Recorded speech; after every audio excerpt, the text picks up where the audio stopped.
Good evening. Welcome to UPARS Los Angeles. My name is Steve Murillo. I'm the president of UPARS LA. Tonight we have a very, very interesting guest. Her name is Barbara Lamb. And Barbara has been a psychotherapist since 1976, so for some time now. And over that time she's had thousands of clients come to her, and she's regressed, many of them. You may know Barbara for her talks on people who have had abduction experiences, but there are also other experiences that are very profound, and Barbara has had her clients explain these experiences to her, and she's going to relay some of that tonight. So without further ado, I'd like to you guys to give a warm welcome to Barbara Lamb.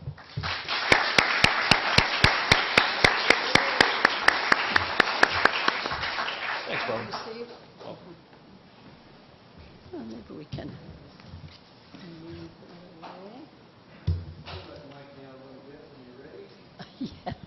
Yeah, that's good. I feel like I'm peering over. Is there a little step, Steve? By any chance that I could be on? Yeah, a little booster seat. Here we go. Good. Yay. Watch out. Oh. Awesome. Oh, I can see you. Let's bring the mic up so they can hear Oh, yeah. I can see you, and maybe you can see me. It's easier to hear, I think, if you can see the person. Can you turn the gain up just a little bit, Dennis?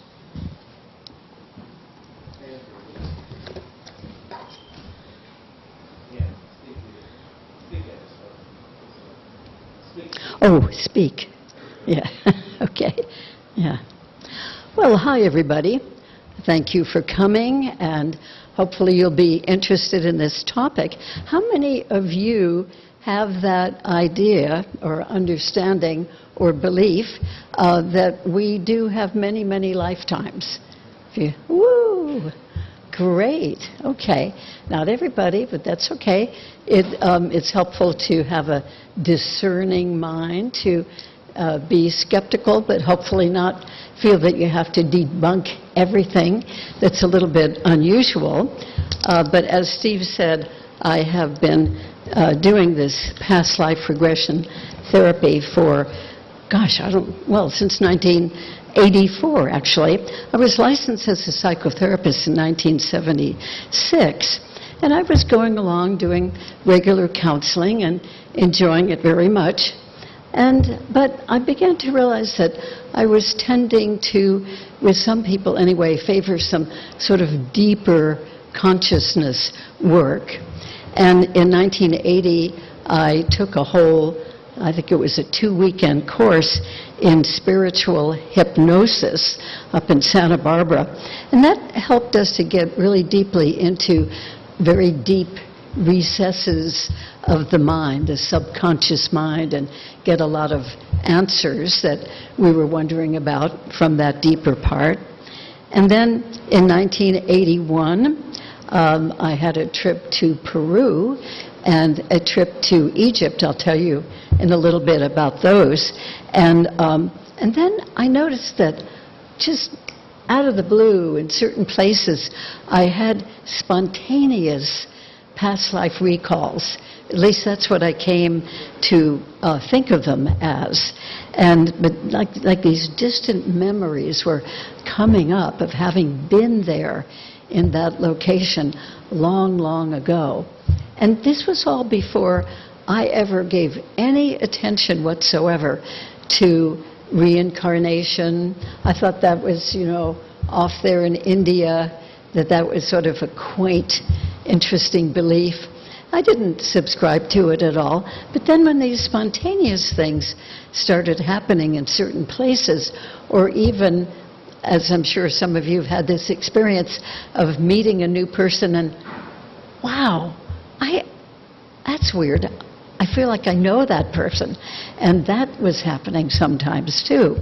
And so I began to kind of wonder about this thing. Could it possibly be that we have many lifetimes? And could that include me?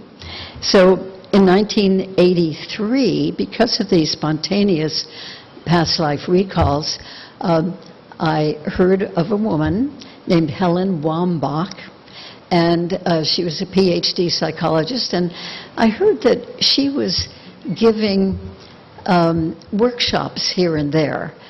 I didn't know that she would ever come to this part of the country, but she was giving workshops where she would lead people, like a whole group of maybe 30 or 40 people who attended the workshop.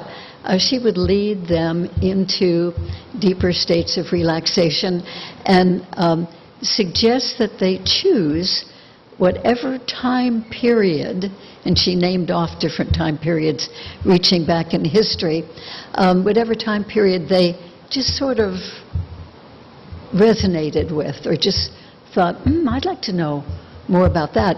And then she would conduct to this whole group at once, but everybody having their own experience, she'd conduct a past life regression.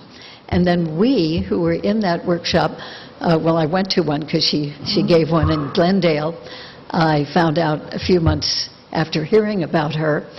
And so I was one of those groups of people. And then she would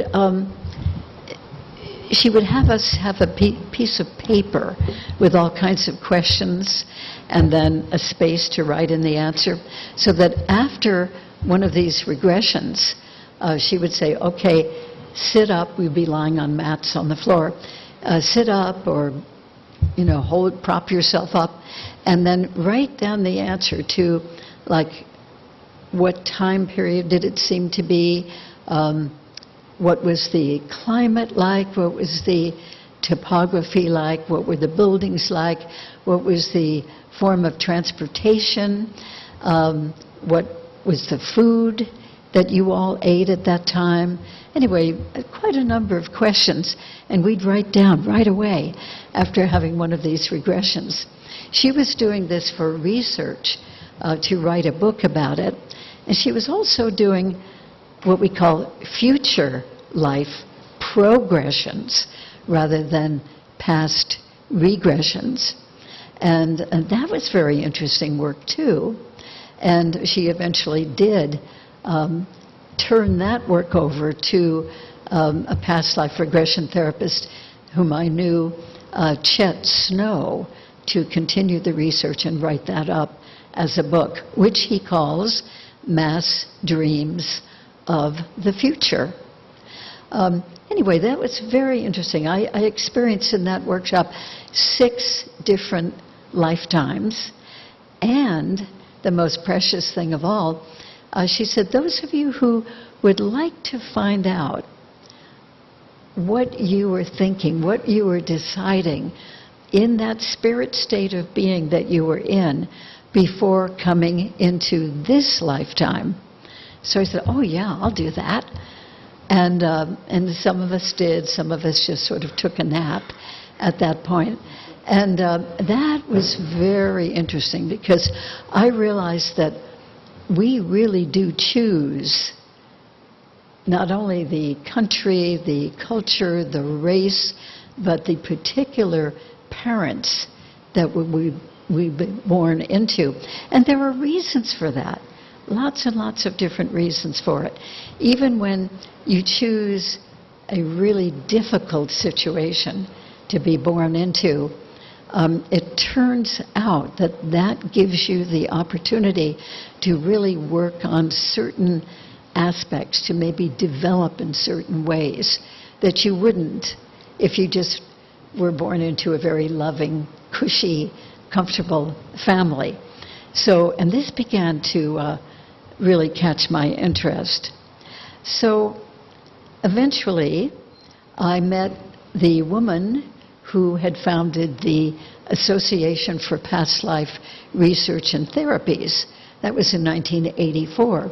Hazel Denning, really wonderful woman who lived to be a little over 100 years old, and spunky and sprightly all the way through.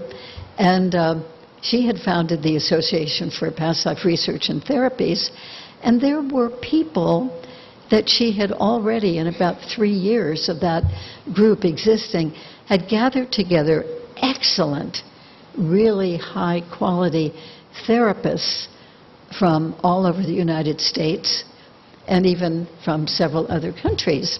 So they had a conference, and I went to the conference. I was just blown away with the excellence of these people, and they were all doing past life regression therapy. So I thought, wow, I'd really like to know more about that. And it just happened that at that conference they were promoting that they were giving a training for new people who wanted to learn about past life therapy. And I went to the training, and that began about 5 years of my going to 2 training modules every year. And the modules would last 5 days or a week, and that's all we did, was practice regressing people and being regressed under excellent supervision. So I really learned a lot and started using this sometimes where it seemed appropriate in my therapy practice.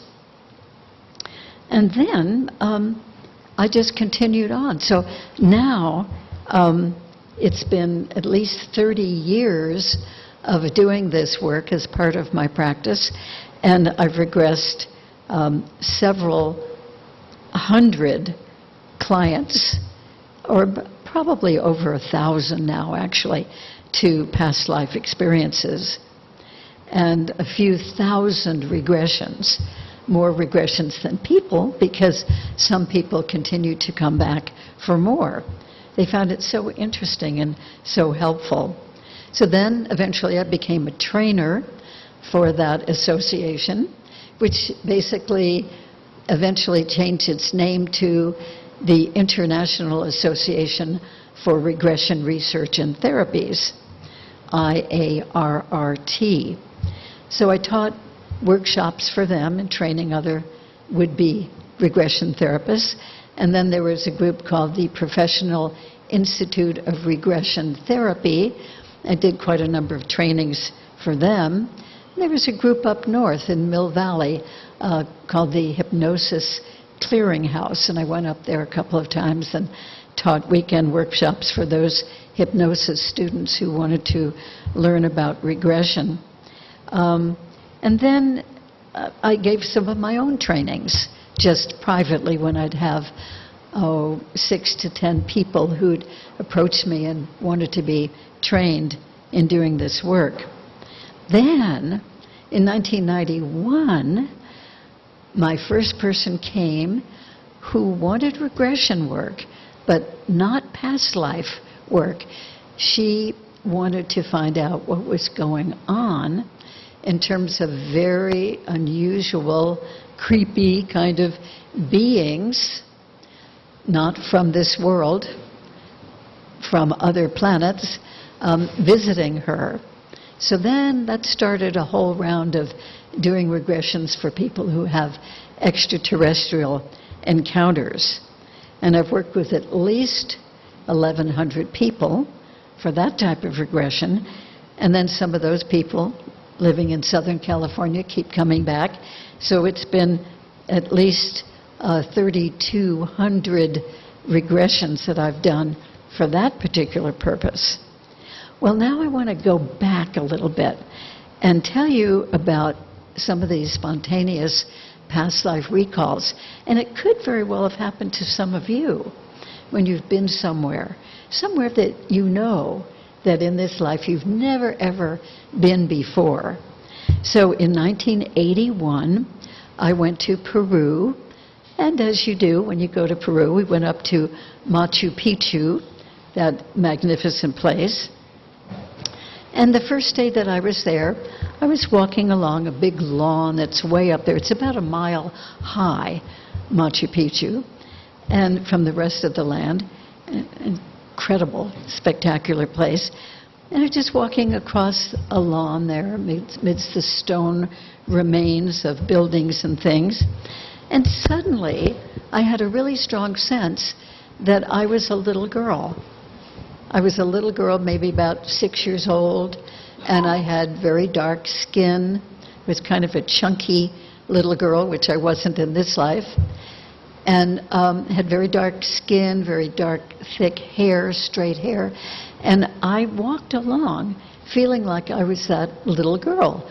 Where did that come from? And again, this is before I really knew or had looked into the subject of previous lifetimes. And as I was walking along on that lawn, I could see there was a little wall where there would be houses, stone houses from ancient times. And I could see there was an opening in the wall, and that I was going to go over through that opening, turn left, walk along a pathway past several stone houses, and then at the second opening to the right, I would turn right and go to the sixth house on the right, and that was my home. So there I was, just walking along thinking, gosh, where does that come from? I don't get it.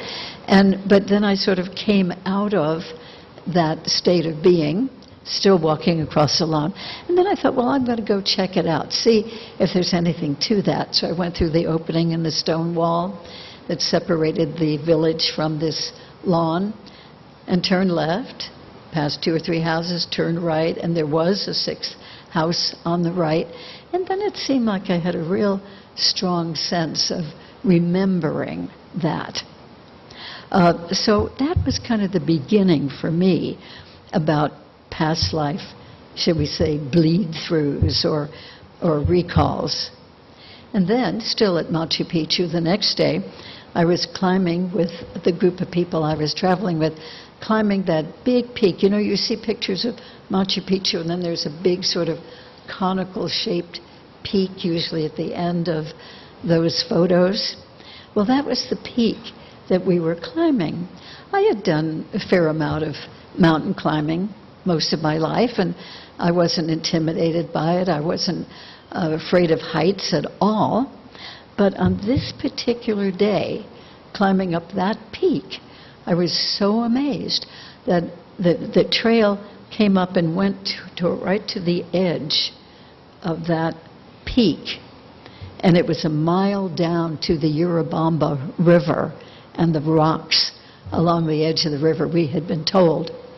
But I got to that edge, and the trail would have gone up this way, and I just went into terror. I was frozen. I literally couldn't move. I was so astonished. What am I afraid of? Oh, yeah, I didn't want to go over the edge, but I wasn't thinking I would. I was steady.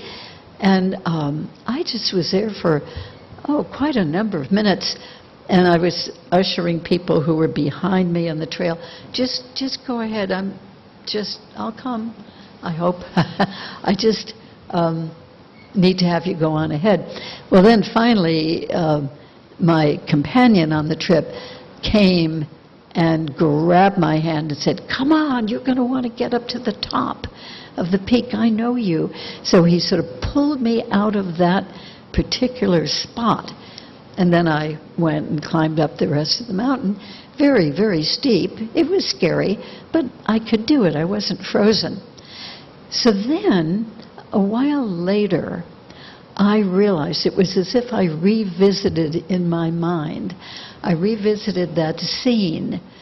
And what I realized in revisiting it, in other words, I consider this a memory, a distant memory, that I was a young, dark-skinned, dark-haired man, kind of a long loincloth on, sort of leather sandal-type things on my feet, and I was running up that peak.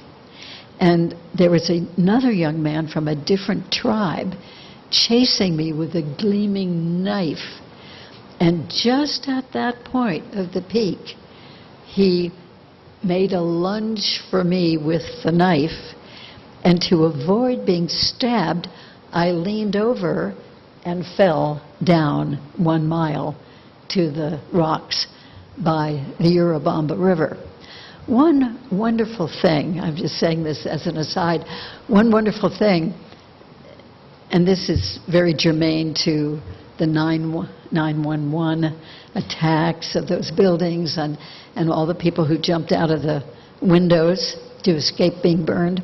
Well, what I have learned over time is that when you're falling to your death and you know that you're going to splat, that's going to be the end, it's going to be horrible to experience that.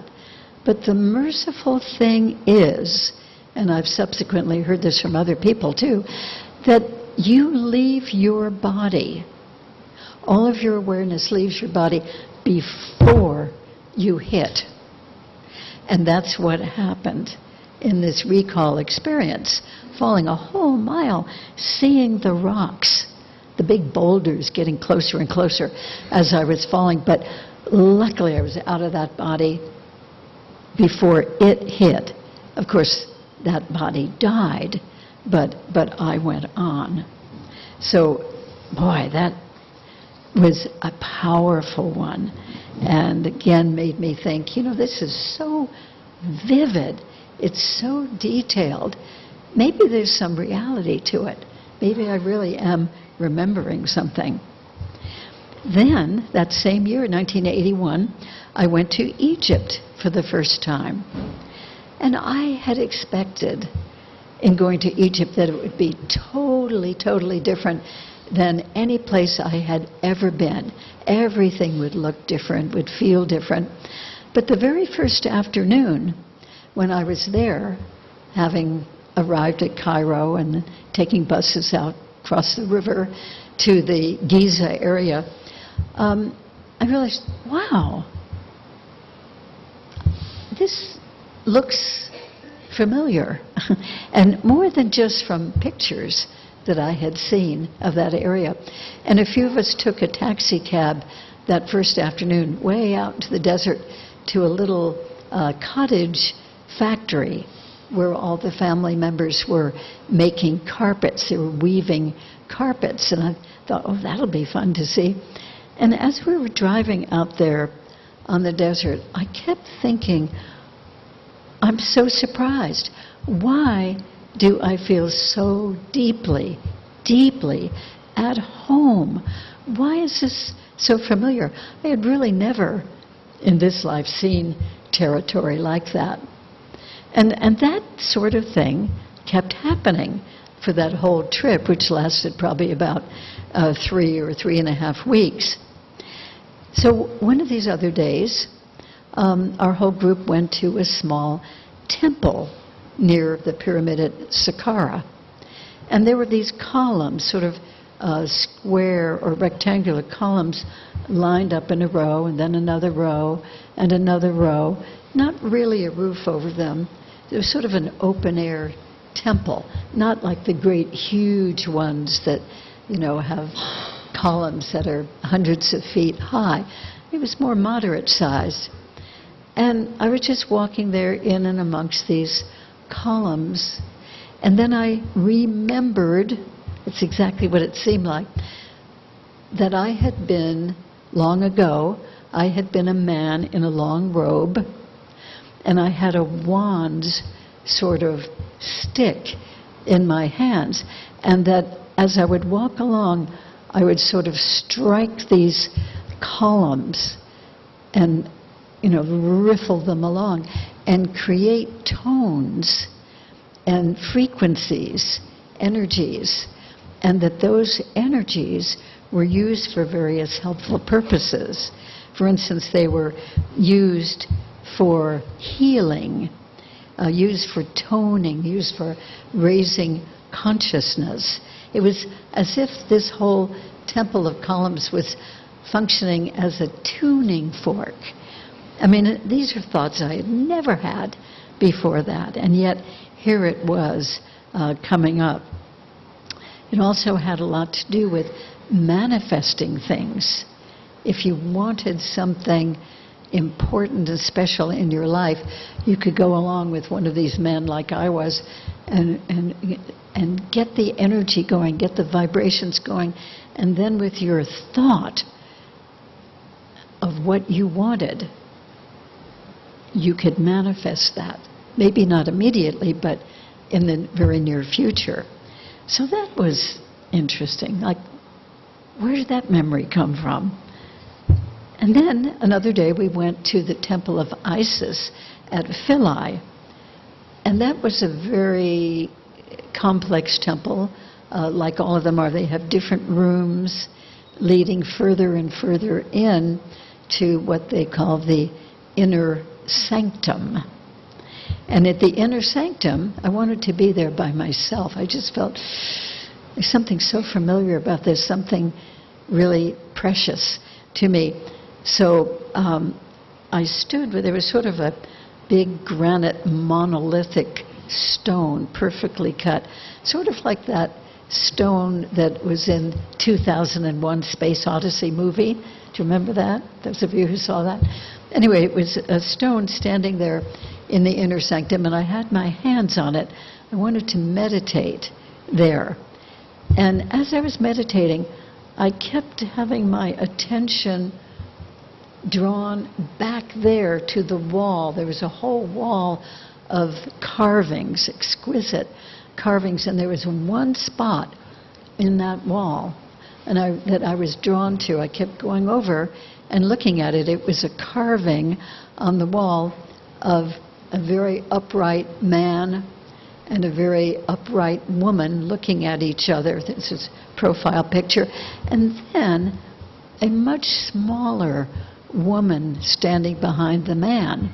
So I'd go back to my granite stone and continue meditating, and I'd be drawn again. It was almost as if I had to go over there and look at it. And then finally, when I came back, after doing that about 5 times, why am I so attracted to that?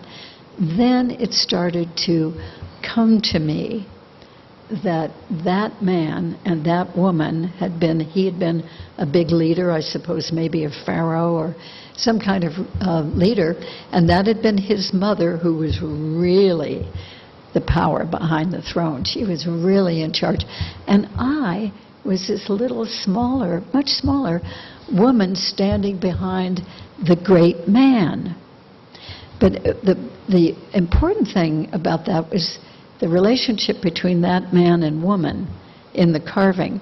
So as I was back holding my hands on the monolith, then I had like I don't know what you'd call it, like a rapid fire, like running a videotape very, very fast and catching a glimpse before it goes to the next and the next and the next. And what I kept seeing was the two of them, with me being there in the situation, but the dynamic between the two of them in many different lifetimes, many different centuries, for probably 3,000 or 4,000 years, or perhaps more. And it was the same dynamic played out again and again.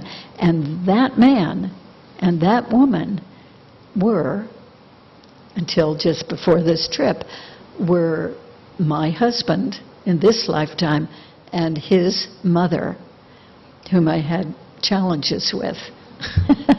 And so it made the whole dynamic between us really make sense. There was a long history to this. No wonder I had challenges with the two of them. So that was kind of a therapeutic thing. And then there was a time, that trip, when our whole group was in the Great Pyramid at Giza, and we were in the King's Chamber. And in the King's Chamber, which is all completely lined with granite that has a lot of crystalline content, so it's very energetic.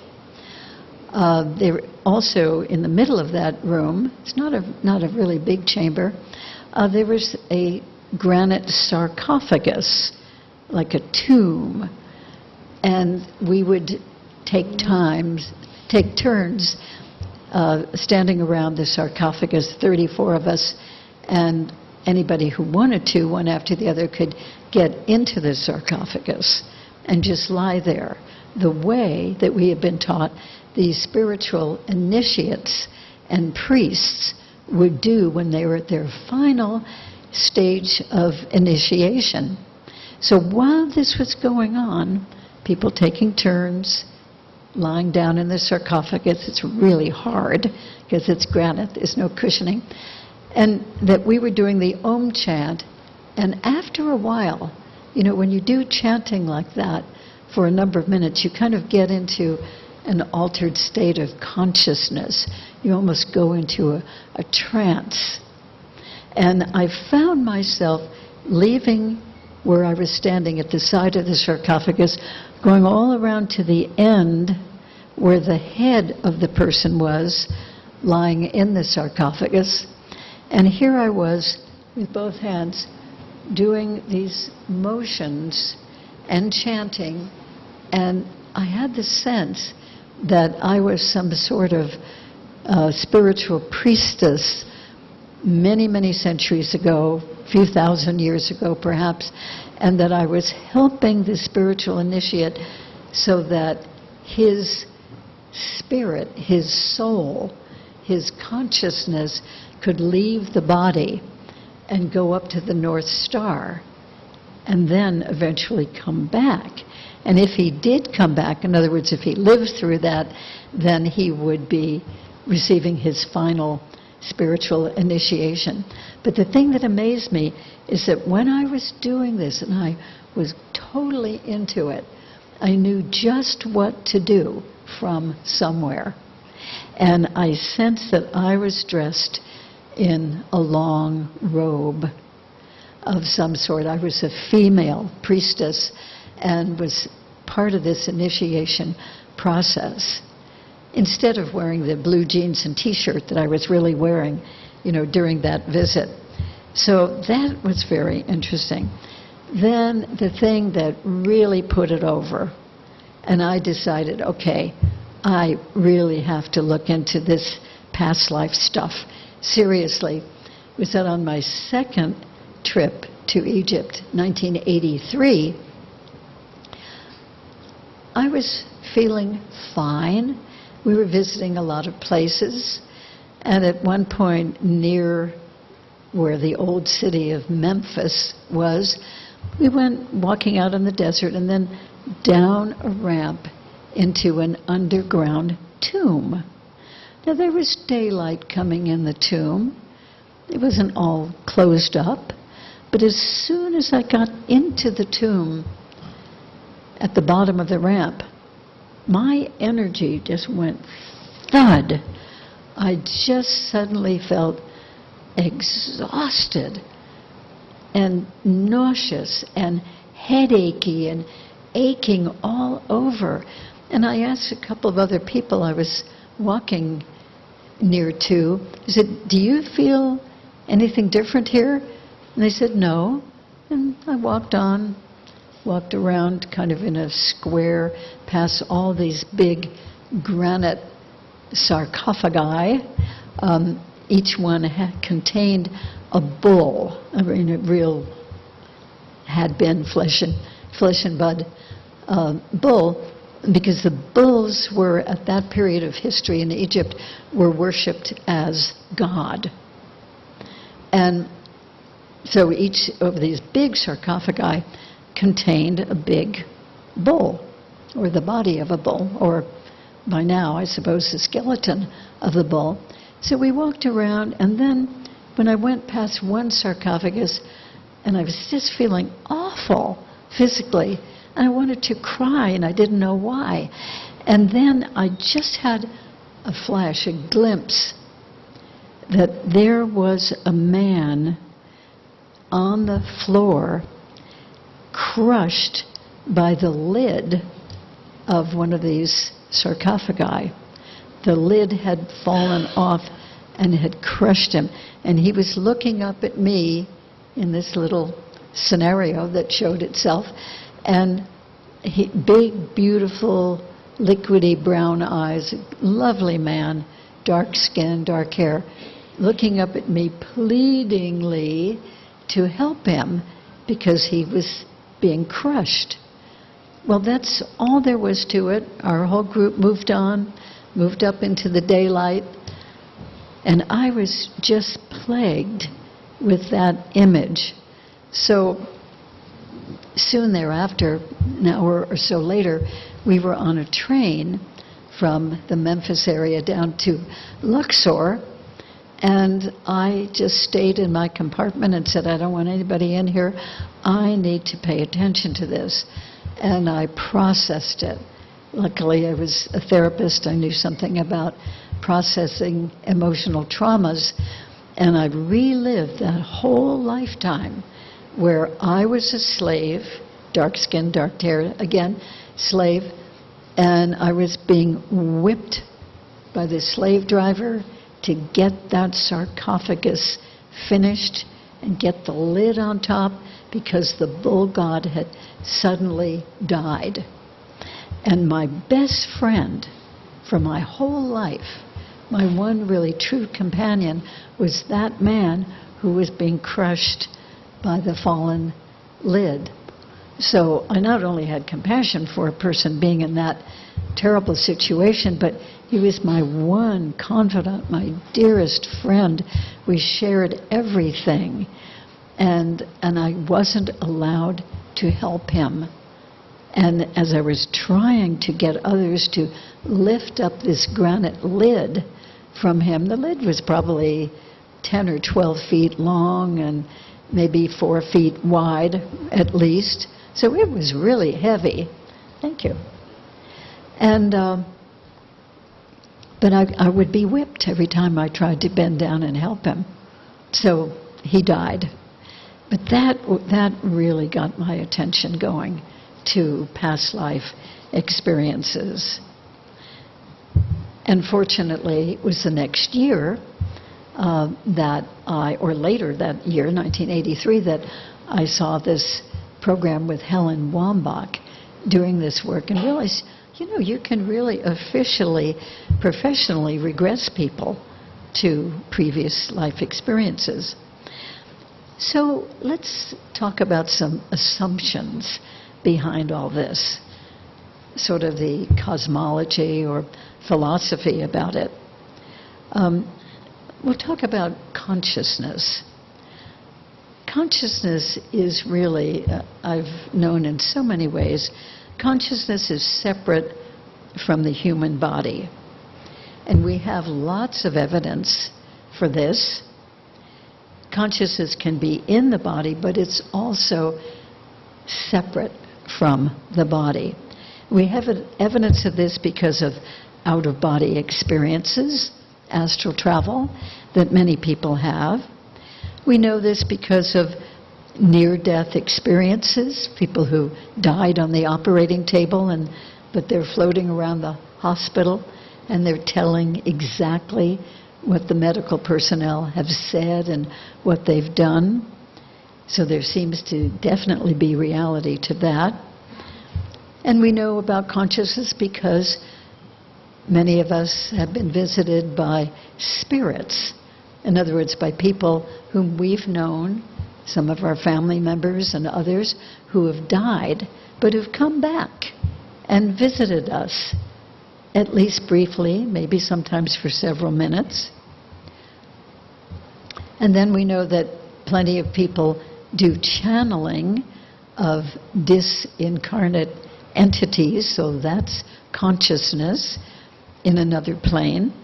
And we know that plenty of people, more and more, are getting trained in remote viewing, where somehow it seems like their consciousness is traveling to whatever the target is that they are seeing and knowing about, and that could even be in the future or it could be in the past. So there's something about our consciousness that can be non-local like that, as Stephen Greer says. And we know that apparitions show up. We've got photographs of them. Many people see them. Those ghosts were presumably people living here, but whose consciousness has gone on after death. And we know that in many cases there are entity attachments. People who've died didn't really go up into the light, but they're very conscious, they're very aware, and they attach to certain people here or dwell in them until they're released or they just decide they want to go on. So I'm absolutely convinced that our consciousness survives physical death of the body. And traditionally, I think we tend to call that consciousness our spirit or our soul. And from what I can tell from so many years with this sort of thing, the soul is continuing. It's ongoing. It's immortal. No matter what happens in a lifetime, that consciousness remains and goes on to have other adventures in a different plane, a different dimension of reality.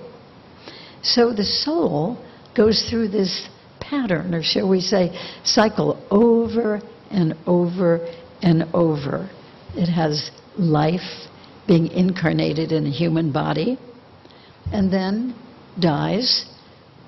Spirit consciousness goes on, life in the spirit realm, and then incarnated again, over and over and over. Sometimes I've realized that we incarnate as different life forms. I don't mean animals, but I mean extraterrestrials, what we call extraterrestrials. They don't call themselves that, I'm sure.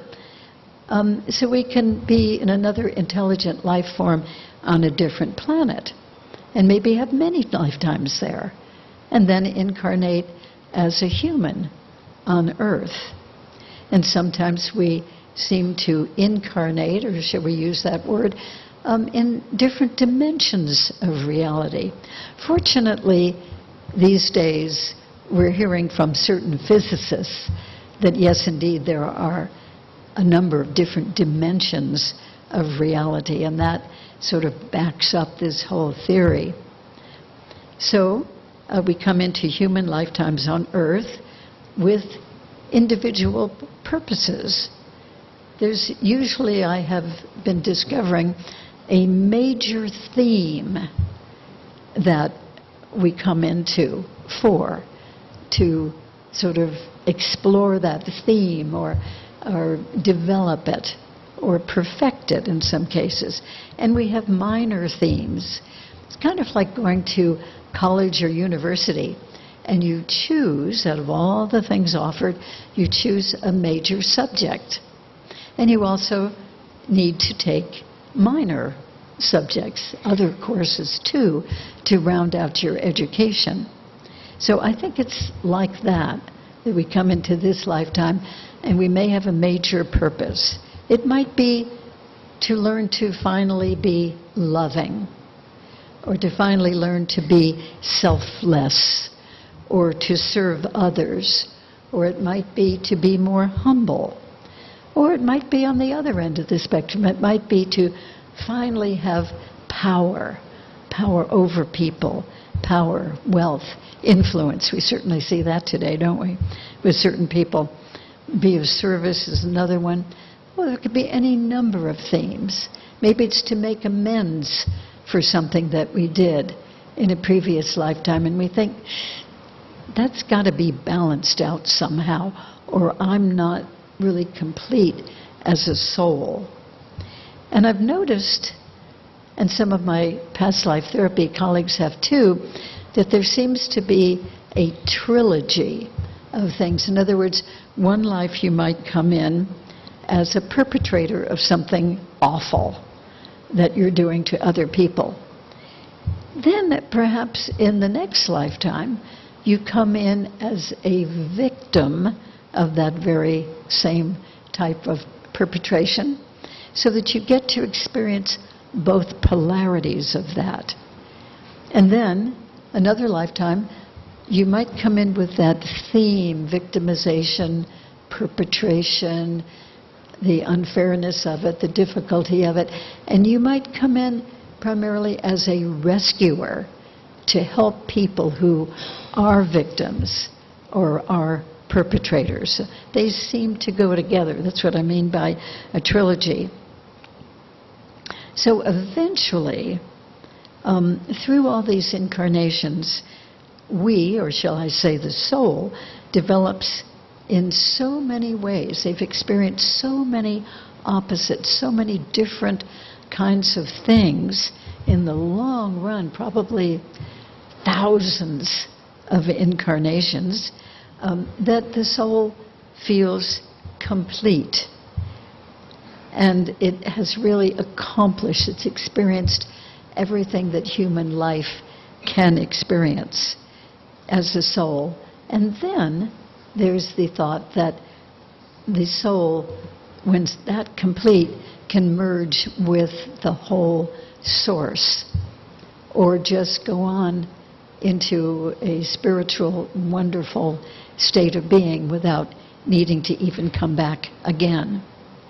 So there's always the opportunity for the soul to grow, to develop, to advance, and especially the soul seems to grow and advance and develop when incarnated in a body. This is where we can have experience that's different from what we experience in the spiritual realm. So it's very important that we come into these lifetimes. It's important for you and for me right now, all of us, to be here for whatever we're here for. I think it's wonderful when people do have a sense of what they're here for. I think many people don't. They wonder what it's all about. But if you can find that meaning, whether it's proved in any way or not, I think life goes better for you. So sometimes, in some lifetimes, we're males. And yes, sometimes in other lifetimes we're females.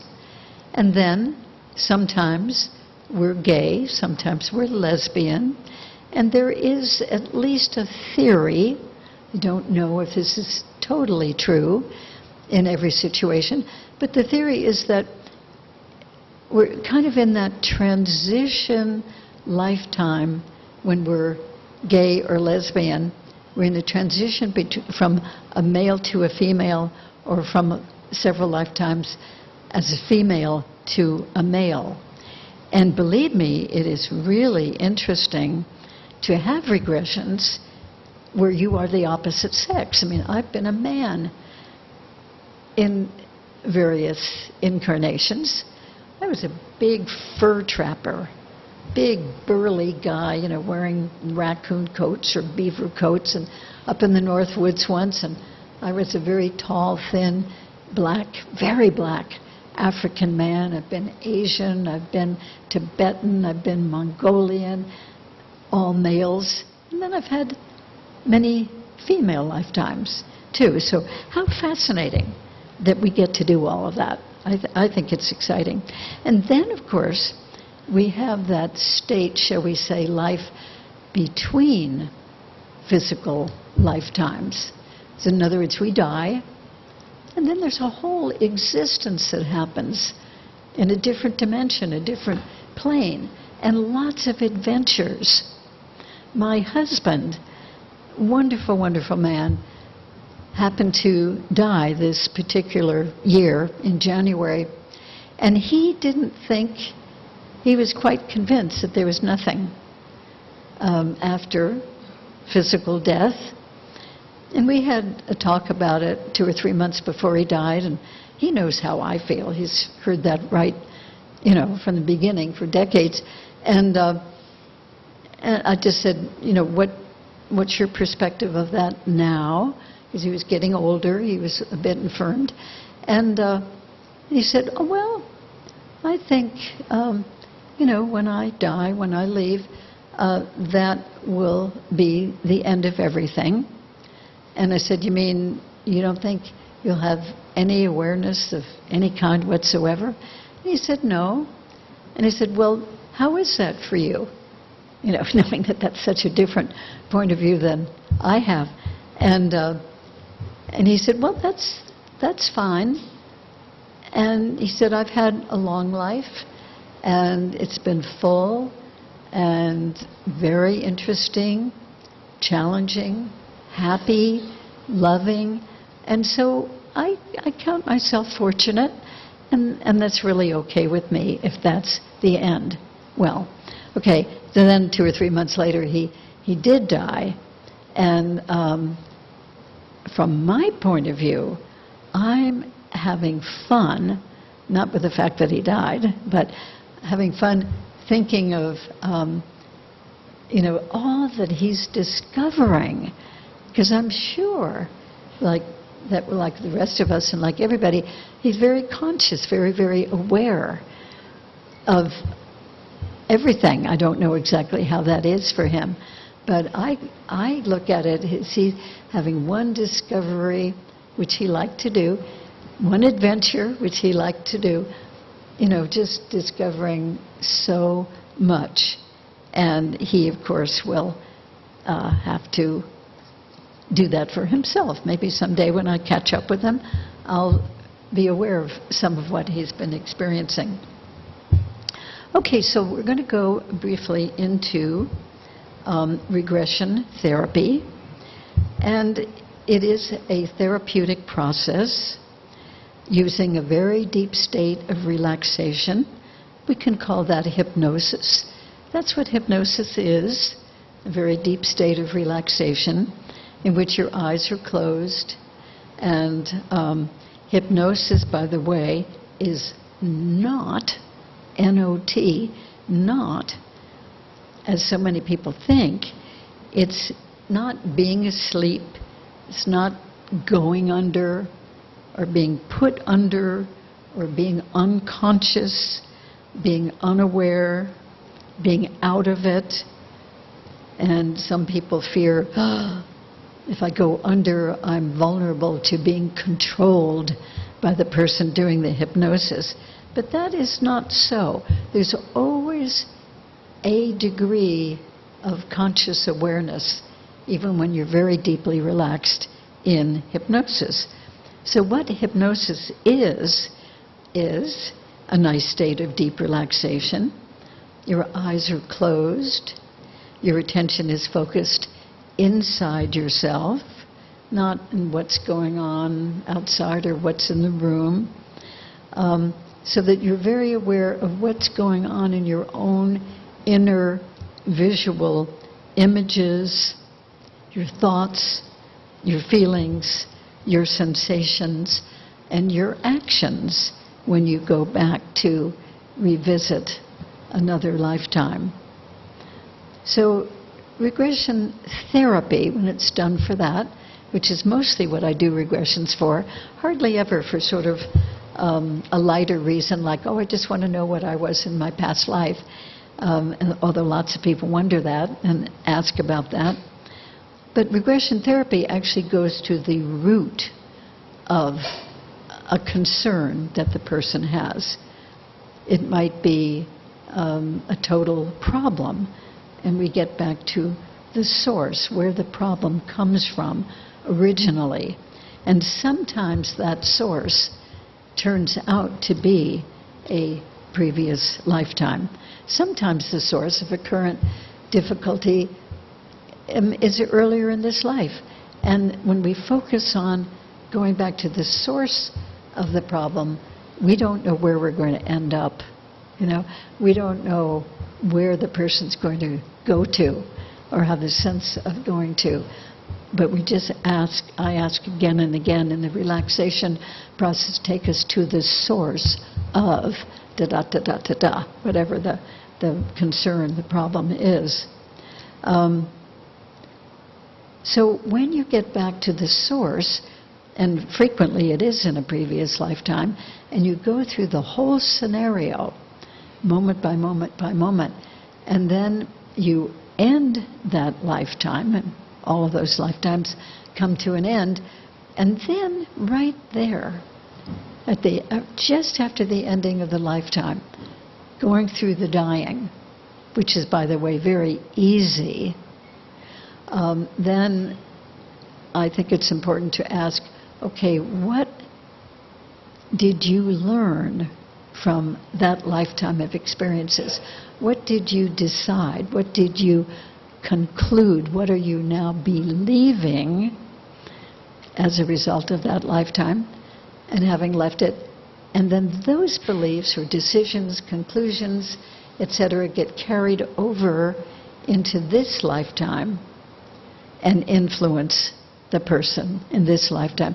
That's why it's so wonderful to go back to the true source, and that's something that comes up in the person, in their experience.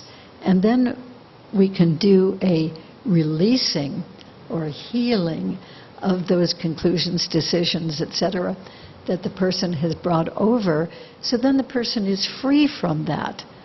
The person doesn't have to still be plagued with that issue, whatever it was.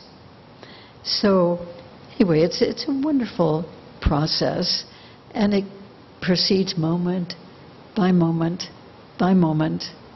So the person goes into relaxation, and I count eventually from 10 down to 1, saying that when you are down at number 1, you will be there in the time, the place, the situation, which is the source of your, let's say, to use an example, your phobia about spiders, or whatever the person's concern is that we've already established. And then the person just lets it roll moment by moment by moment. And it's possible to, in that nice state of relaxation, I get into an altered state too, but not as deeply as the person, because I need to function as the guide. We can move the person forward in time, like I'll say, go to the next important thing happening. Now, I don't know what that's going to be, and the person doesn't know what that's going to be, but they do move forward, and then another scenario with visual images, sensations, thoughts, feelings comes up, and they'll mention that out loud.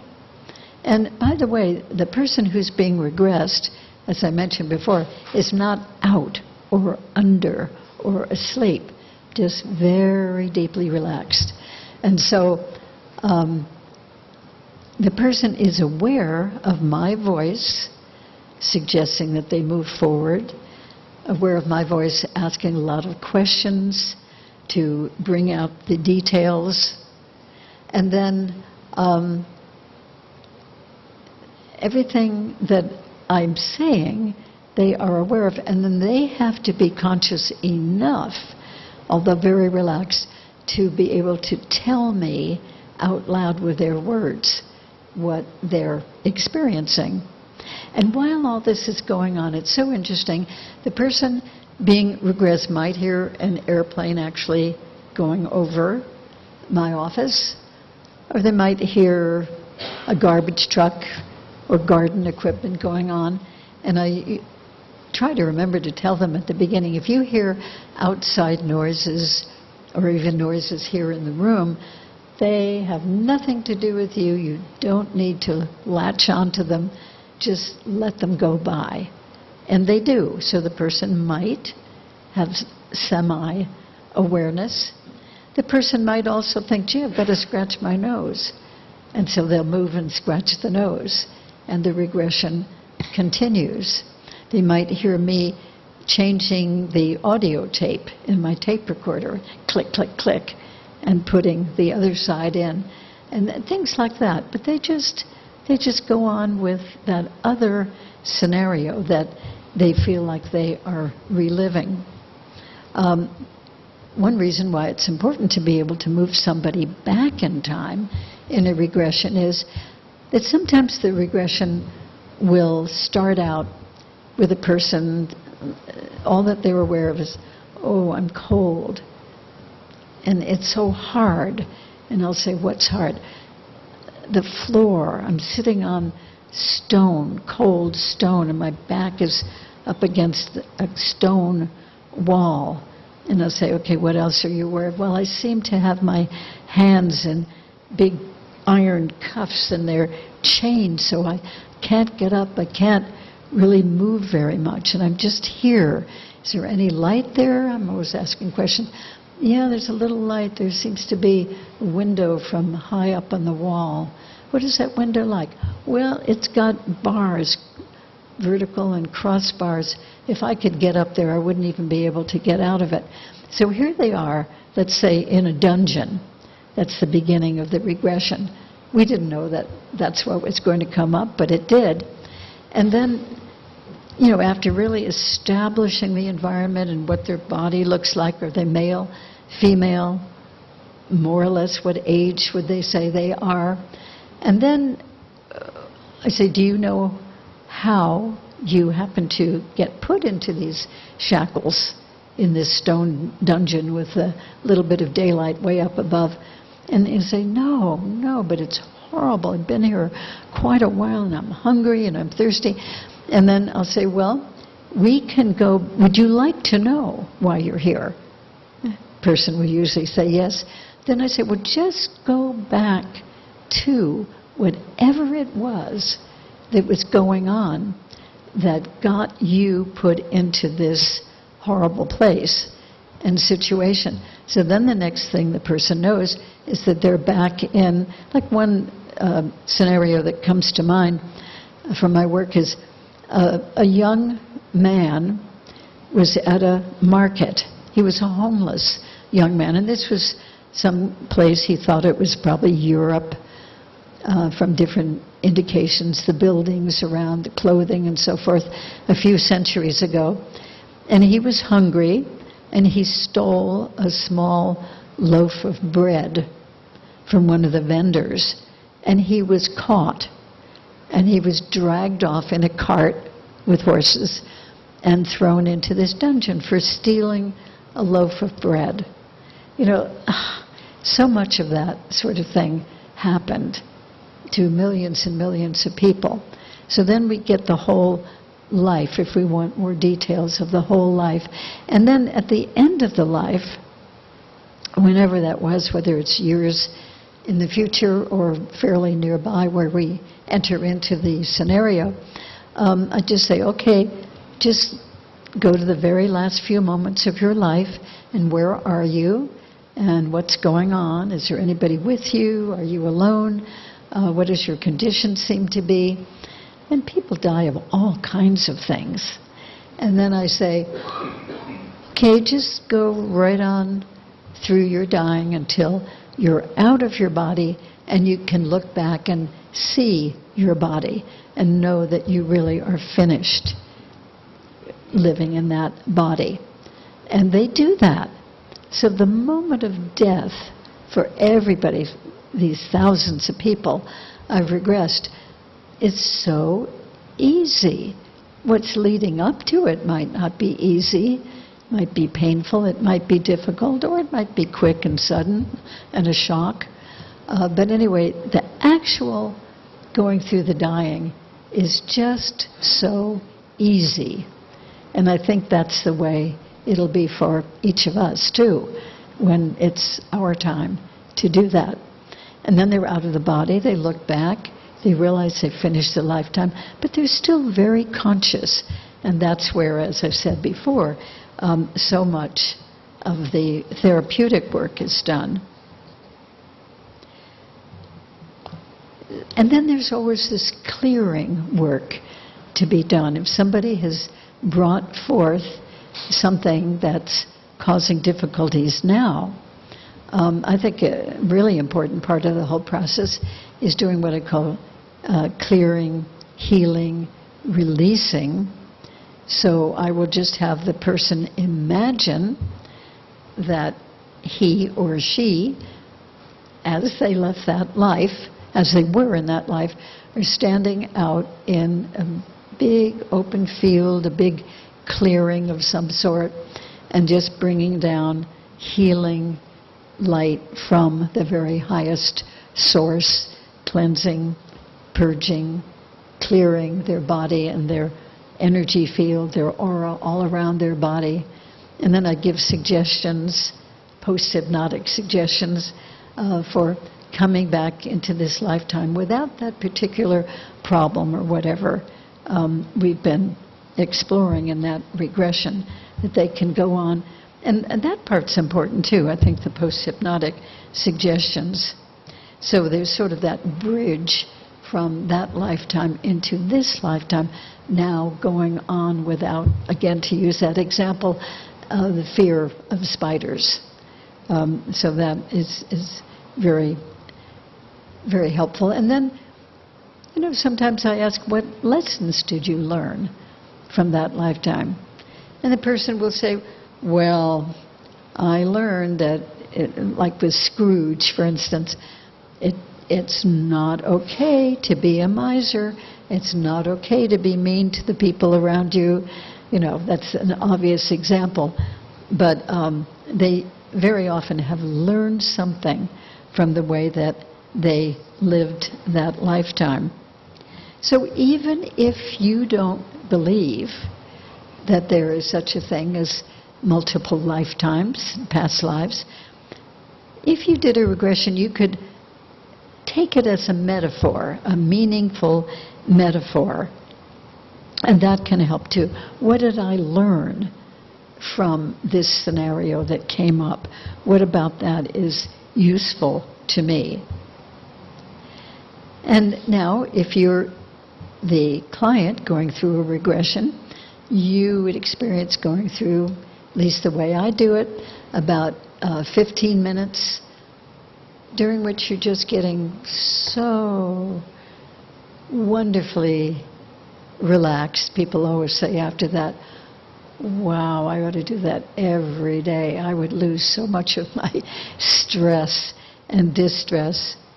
And then they would have these different levels of awareness. They would hear my voice. They would go through one episode after the other in that life, and through the death, and through the learning, which is really the pay dirt of the whole experience, resolving of things. Now let's take a look at the fact that sometimes we're fortunate enough to have, shall we say, evidence, or we could even consider proof of a past life that somebody has lived. For instance, in the 1990s, a man from here, Southern California, in a regression, he saw very clearly, very distinctly, the house that he had lived in another lifetime in Scotland. And he saw it, a big 3-story house. It had beautiful, up one side, beautiful windows with a curved top and small panes. And there was a semicircular staircase curving up past the windows to the top floor. And it had a certain kind of doorway that he remembered, and the walls were a light color. He had details of the bedroom where his wife was dying in this scenario that came up in a past life regression. And it had lots of land around it, hills in the distance, a big hill in the back, but otherwise flat, grassy land. Well, after that regression, that man and his wife went to Scotland within a year of that regression. And they were driving all around, and he saw that house just as he had remembered it in the regression. And they drove up the driveway to that house and realized that now it is a bed and breakfast, a very nice bed and breakfast. So it was open for people coming in, and he went in, and there were the tile on the main floor, and the semicircular staircase going past these 3 windows with the curved top and the little panes, and into the big bedroom, which is now a guest bedroom. But he said it's absolutely the place. Now, a village had subsequently, because that was probably 200 or 300 years ago, that he lived there in a past life. There's more of a village built up kind of near that, but it still had that big piece of land around it. And then I myself had a very exciting experience. In 1989, I was regressed by one of my colleagues to the main reason why my husband and I were together in this lifetime. I had no reason to think that we shouldn't be together, but I just also by then felt, there must be like a major purpose. And so I had this regression, and in the regression I found myself in a beautiful house, a 3-story house. It seemed like the territory of England that I had already seen many, many times. Not the specific place, but that type of countryside. And I was there with a man who, at that time, this was in the late 1800s and the beginning of the 1900s, he had a different name, and so did I. We had a very, very happy life as sort of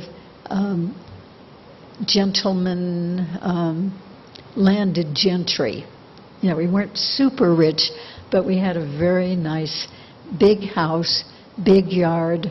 I saw a lot of the details of the house from the outside and the inside. Semicircular driveway of light-colored stones, a big, tall wall around the horseshoe-shaped yard, a little roof of reddish tiles on top of the wall to preserve it over the years, bushes following the shape of the horseshoe-shaped lawn, servants' cottages out beyond the wall, about 4 of them, and we had service, a carriage house, we had a horse and carriage, a stable, we had a couple of horses, and so everything about that. I particularly saw the French doors leading from the dining room out to a slate patio, and then there was a drop of about 2 feet down into this horseshoe-shaped yard.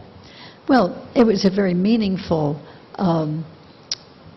regression for the purpose of our being together, which was that in that lifetime, it took us many, many years, decades until we were fairly old, to really get to our life mission. We didn't have to work. It was cushy and lovely and nice.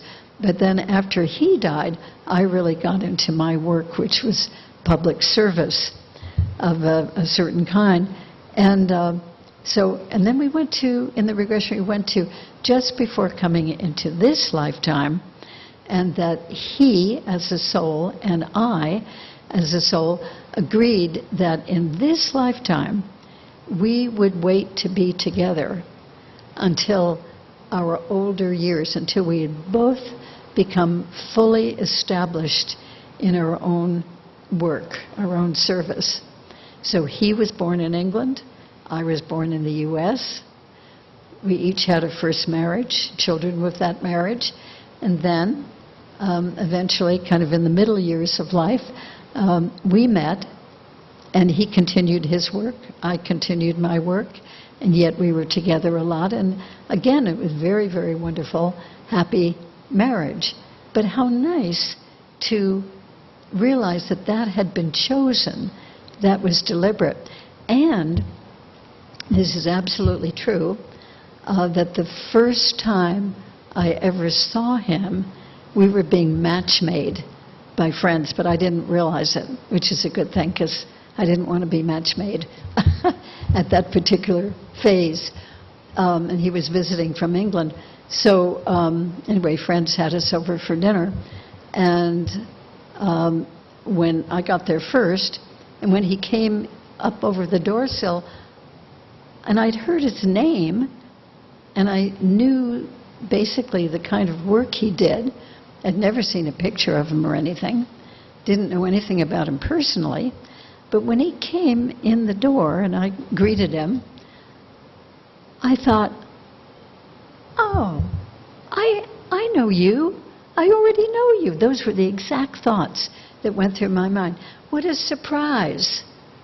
And he told me later that when he came up over the door sill, at that moment, he didn't say it in terms of that he'd recognize me, like I recognize him, but he said, oh, I immediately thought, this is the woman I've been waiting for 16 years, since his marriage, first marriage, had ended. So there was a recognition Now, where does that come from? And it's just that he thought of it in different terms than I thought of it, but that's just fine.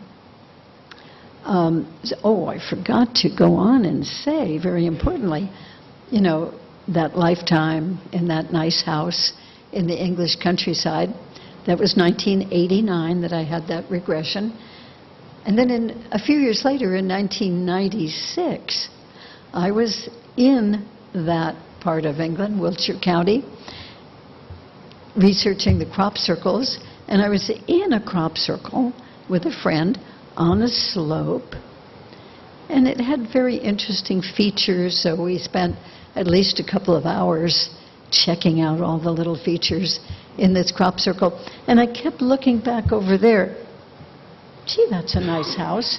And I'd go back to the detailed work. I wonder why I like that house so much, and go back, and I just kept looking every several minutes. And then finally, it dawned on me, I know why I like that house. That's the house that came up in the regression that my husband and I had lived in the late 1800s, early 1900s. And so eventually I went around through that little village and found the house from the front side. I'd been seeing it sort of from the back side. And it had all those features: the semicircular driveway, the high stone wall, the little tile roof on top of the wall, the bushes, which were now trees, same kind of 4 steps leading to the doorway, French doors leading out to the slate patio, a drop down about 2 feet, everything. Cottages at the other end behind the wall, the garden wall. It was all there, absolutely. So that is a thrill when you actually put that together. So there are plenty of regressions that can be done for this life purposes too. Like sometimes people wonder why they've developed certain behavior, that maybe they had been traumatized in some way when they were a child, and they've wondered about it. It bothers them for years. And so we go back to see what might have happened and caused that trauma that they've carried through, and then release it and heal it as much as possible. Or sometimes people will come for a regression because they've lost something really important, like some very, very important legal papers. Or one woman lost a beautiful diamond necklace, lost it in her house. She knew she had hidden it when they were going to go away for a 2-month vacation and leave the house empty. And she couldn't remember where she'd put it. She'd hidden it so well that she hid it from herself. So we did a regression and found out that there was an extra wicker laundry basket way back in one closet, a lot of clothes piled on top of it, and this is what came up in the regression. And sure enough, she went home, found that basket, pulled off the clothes, and there was her diamond necklace. So, things like that, retrieving lost articles. And then sometimes, like if a person has lost a parent through death and misses the parent and wants to remember the good times had with that parent, to regain that feeling of love and closeness, since they can't do it in person anymore, we might do a regression going back to some of the happy experiences with that parent. And that's really nice. It's very enlivening and refreshing for the person. So there are so many different subjects, shall we say, or issues that people might do regressions for. And they all have roots from the past. Like somebody might have a recurrent feeling, a persistent feeling, like a feeling of fear or anger or rage or distrust or insecurity or neediness or irrational fears and phobias, or feelings I want to get revenge, or feelings of having to be dependent, feelings of dependency, or feelings of guilt, and they don't know what they're guilty about, or pervading anxiety, or jealousy, or possessiveness. So they might go back to, well, what is the source of my anger or my feeling that I need to get revenge? Where does that come from? And we find the source very often in a previous lifetime. Or a person might have persistent or recurring patterns, like, for instance, the need to be in control, or having a fear of desertion, or having the need to somehow suffer, or having the need to have life really difficult every step of the way, or difficulty in relating to people. These are just some of the ones that have come to me for working.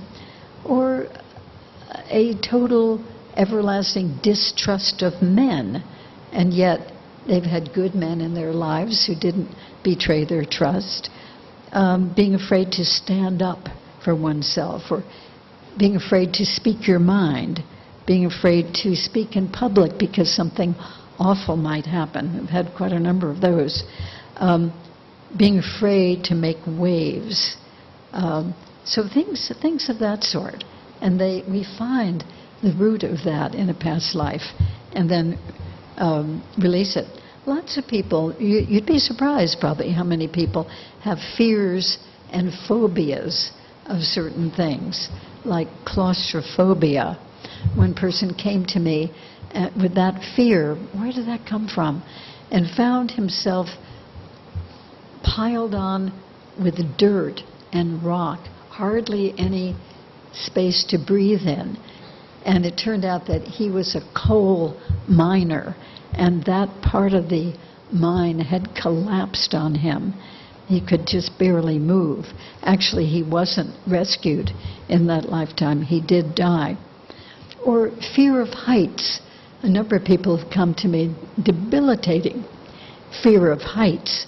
And like one woman went back to a time when she was in Bruges, Belgium. Now that name didn't come up, but I had been to Bruges in this lifetime, and the tower, the stone tower, she described, the stone courtyard, everything she described from her past life I recognized. And she had been a nun in that lifetime, living on the regular ground level in a monastery sort of situation. And then an invading army had come in, a non-religious group, and they wanted to get rid of all the nuns. So they rounded them up in the middle of the night, and they made them climb up the inner stairway, a circular stairway, up to the top of this stone tower. And one by one, they had to jump out the big window several stories down to the stone courtyard. So that was the end of them. But anyway, that explained her fear of heights. And then sometimes people have a fear of water. One lady came, and her regression, she came because she had a terrible phobia about having any water on her. I mean, taking a shower was a torturous thing for her with the running water. And washing her hair, she just couldn't do it. It was too traumatizing. And so this was serious, and washing her face was really difficult. So she did a lot of sponge bathing instead of showers or baths. And finally she got to a point, she said, I've got to join the rest of the human race and be able to get into water. Of course, swimming was totally out of the question, or boating. So in the regression, she was a man living in one of the kind of, might have been the Caribbean or South Sea area in a different century, in a little boat, and she fished to get her food. And on one occasion, it was such a beautiful day, beautiful calm water, she'd thrown over a fish net, and it got tangled, so she went into the water, or I should say he, in the past life, went into the water, got tangled up hopelessly in this fish net, and slowly drowned. That was the source of this fear of water. So we released that, brought her back to this life, and then she called in a week or so later and said, "Guess what? I'm washing my face. I'm taking a shower. I'm taking a bath. I'm even going to go swimming next week." So some people have fear of the cold, and that's because they may have frozen to death in some situation that they were in. Some people are afraid, terribly afraid, of the dark. And like one man who came regressed to a past life where he was a little girl and he'd fallen down in a well out in the country and called for help. There was water in the well, and but the little child could stand up, but nobody could hear the cries for help, and nobody who was missing her thought of looking into the well. So she just withered away and died in that well. And it was dark. That was the main feature about that. Another person was afraid of the dark because she had been jumped by a robber in a dark alley and killed for the little bit of money that she had on her. Some people are terribly afraid of crowds, and that, goes back to a particular crowd kind of scenario. Or people are afraid of wild horses or spiders or snakes, and the regressions show why, where that fear came from encounters with them. Or some are just afraid of animals. One lady went back to being a Christian in the early Roman times, the early Christian era, and being thrown into the pit or the arena with the lions and killed in that particular way. Another man came, and he had this terrible fear, irrational fear of dogs. And then his regression showed that walking home in his little village one day, there were vicious dogs in one of the yards, and they jumped the fence and came out and attacked him, and he died from that attack. People wonder about the origin of certain mystery physical pains that they have, and like back pains or sharp pains in the neck. One lady had this in the back of the neck, this stabbing pain, and no medical doctors or chiropractors or massage therapists or anybody seemed to be able to help with that.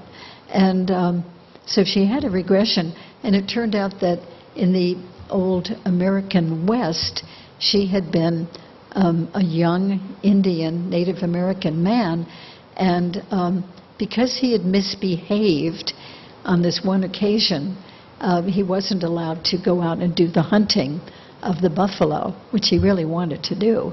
And he was left to guard the women and the children back at the encampment.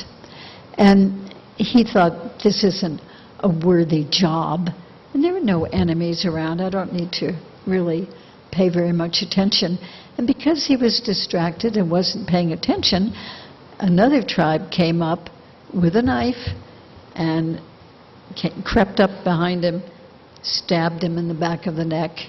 And that pain in exactly that spot is what carried over in this woman's lifetime who had the regression. And we cleared that and released it, and she went on with her life without that stabbing pain in her neck. There also are sometimes mystery illnesses that people have. Doctors can't find out what's wrong. They just don't know where it came from. They don't know what to do about it. And regression sometimes shows that in a previous lifetime, they've had that very same condition with those same symptoms. And those have been carried over into this lifetime. it's sort of a mystery. But again, that can be released, and they don't have to keep feeling like that. And sometimes a mystery illness like that will happen just suddenly at a certain age. Like age 13, a girl develops this debilitating condition. And again, nobody knows where it came from or why or what to do about it. And a regression will show that at that same age as a 13-year-old girl or boy, in another lifetime, that malady set in, and it gets repeated in the next lifetime. It's just amazing what we find. And then people have particular conditions like asthma, for instance. And a man I regressed who was really suffering terribly from asthma, he went back in a previous lifetime to living as a little child in Madras, India, and this was centuries ago. And there was a big festival, and the people at for the festival would go into the ocean, very shallow ocean, no big waves or anything, very gentle ocean at that place. And they'd wade out and they'd send off their little boats of prayer candles, and there were thousands of people for this spiritual festival. And he was only about 3 years old, and he got separated from his older sister, who was a teenager, who was taking care of him for the day at this festival. And somehow in the crowd and the jostling and all these people pressed together, he got detached from the older sister and sort of pushed down into the water by the crowd. Nobody meant to. It just happened. And he drowned with all these people around, not realizing that he was in trouble. Now somehow, the lungs filling up and drowning, that got carried over into this lifetime as debilitating asthma. So we released that, and that really made a difference. It took a while to get completely over the asthma, but it was tremendously relieved. People with sinusitis, people with sexual reproductive problems, eye problems, obesity, the habit of bulimia, and anorexia, and then beliefs that run your life too, like I must never let down my guard, or getting married is like going to the gallows. One wonderful young woman a few years ago was engaged to a really nice man in this life. But as they got closer and closer to their wedding, this phrase kept coming up. To get married means going to the gallows. Now that just doesn't make any sense to the rest of us. So we did a regression about that, and in a previous life, she had gotten married and then was thought to be a witch or whatever, and died at the gallows. So she equated that with being married means going to the galleys. Or other beliefs too, like life has to be a struggle. Some people have these beliefs that just persist through their life. Or I deserve to suffer. Or I don't deserve any happiness. Or nothing is worthwhile unless you really, really work hard for it. So sometimes these messages could be learned from parents or somebody early in life, but often when they can't be recognized as coming from a situation like that, they do come from a previous lifetime. And relationships, wow, there's so many relationship difficulties that actually come from a previous life, like husband and wife relationships, mother-daughter, father-son, friend-friend, siblings, that when there's just that continuing problem or discomfort with a particular person, it could very well be that those two people were together in some sort of difficult relationship in a previous lifetime. It's happened several times that a different woman has come to me because they're happily married, and yet they are irresistibly attracted to another man, and find that they cannot get themselves to refuse to see that other man. So there's an affair that goes on, and the woman feels terrible. I don't want to be cheating on my husband, but there's something about this other man. I just have to be with him. And so that's obviously a serious problem for that relationship. So when we've gone back to the source of the imperative about being with that man, or that extreme attraction, we found out that the woman and that other man had a very, very significant relationship in a previous lifetime, and usually one in which the man was suddenly killed, and it didn't get to play out the normal course of the relationship. So they found each other in this lifetime. So when a woman realizes, oh, that's what it is, okay, now I can put it at rest. I don't have to keep seeing him. I can keep on with my marriage. Recurring nightmares is another thing. They often have a past life origin, or images that keep coming up that seem strange, or strong aversions to something, or a strong aversion to a particular person. Or could be strong attraction and immediate liking. And probably all of us here have had experiences where we've been somewhere and we see somebody or maybe meet somebody and we think, I don't know, I don't think I want to get together with that person. Or maybe you have an immediate drawing to another person. I'd like to know that person. Well, maybe you actually have known that soul of that person in a previous lifetime. And then there are just loads of examples where people go to a new place. This happened to me several times. Go to what seems to be a completely new place to visit in this life, and then, wow, I recognize this. This is so familiar, like my time in Egypt that I told you about. So they're just unending subjects that are good for regression. Now, a very interesting case was of a lady named Jane, whom I know.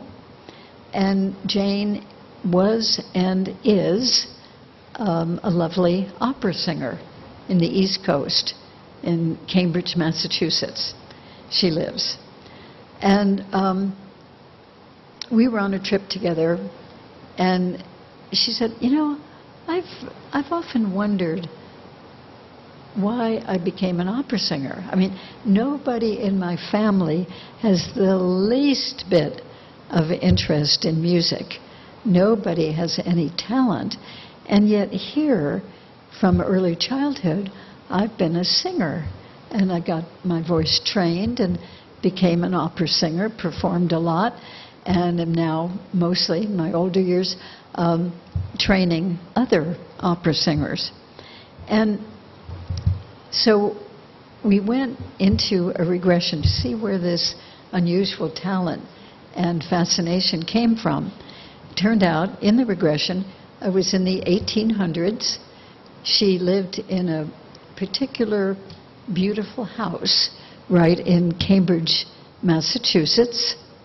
And she saw all the details of the house, the chandeliers, the wall coverings, where the grand piano was, where the settee was, all the pieces of furniture and decor that she described as she was having the regression. And it turned out, I didn't see this for a few months later, but she and her husband took me to their house they have in this lifetime in Cambridge, Massachusetts, and it is exactly the same house.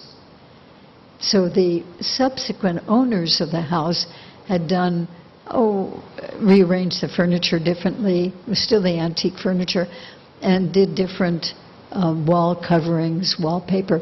But she, remembering the details from her regression, restored it to the way that it had been in that previous lifetime.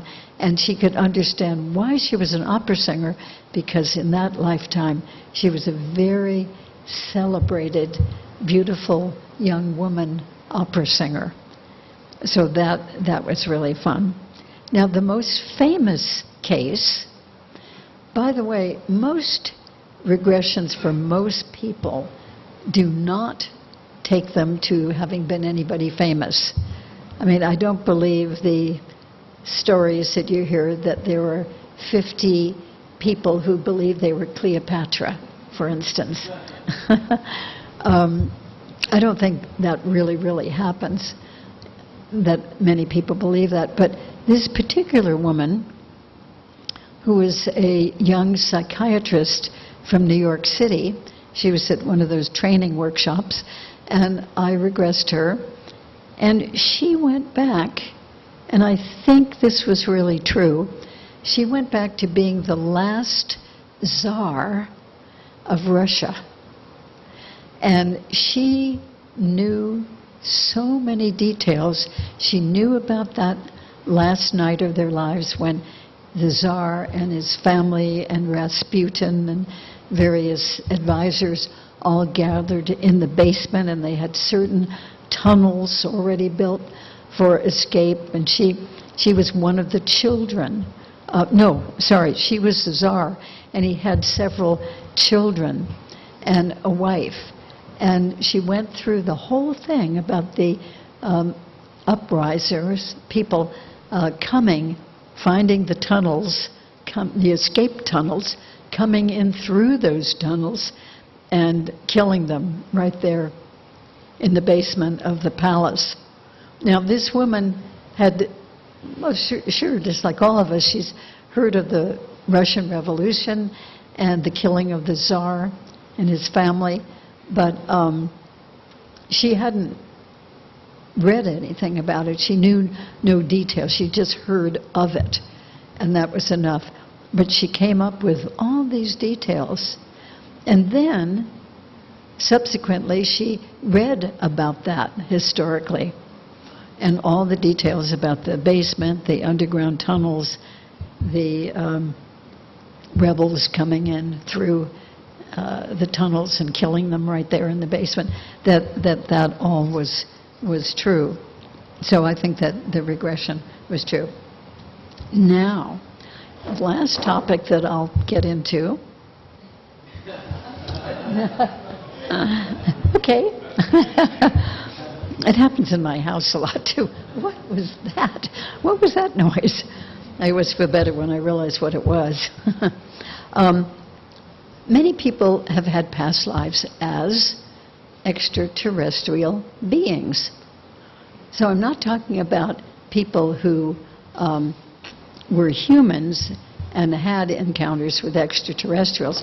I'm talking about people who they themselves were extraterrestrials in previous lifetimes. And that's come up a remarkable amount. The first one of these that came up was before I ever even thought about ETs, before I ever knew that they existed, before I knew anybody was having encounters. And so a woman came for a regression to why she had this persistent anger. And would just come out in inappropriate times. She didn't have a bad life. She hadn't been horribly treated. And she just wondered where that came from. So we did a regression. And to my great surprise, what came out was that she was a male extraterrestrial being, tall, thin, grayish, brownish, very bland looking, and her whole environment on that planet was gray, brown, no plant life, nothing green, no water that we could see in this scene.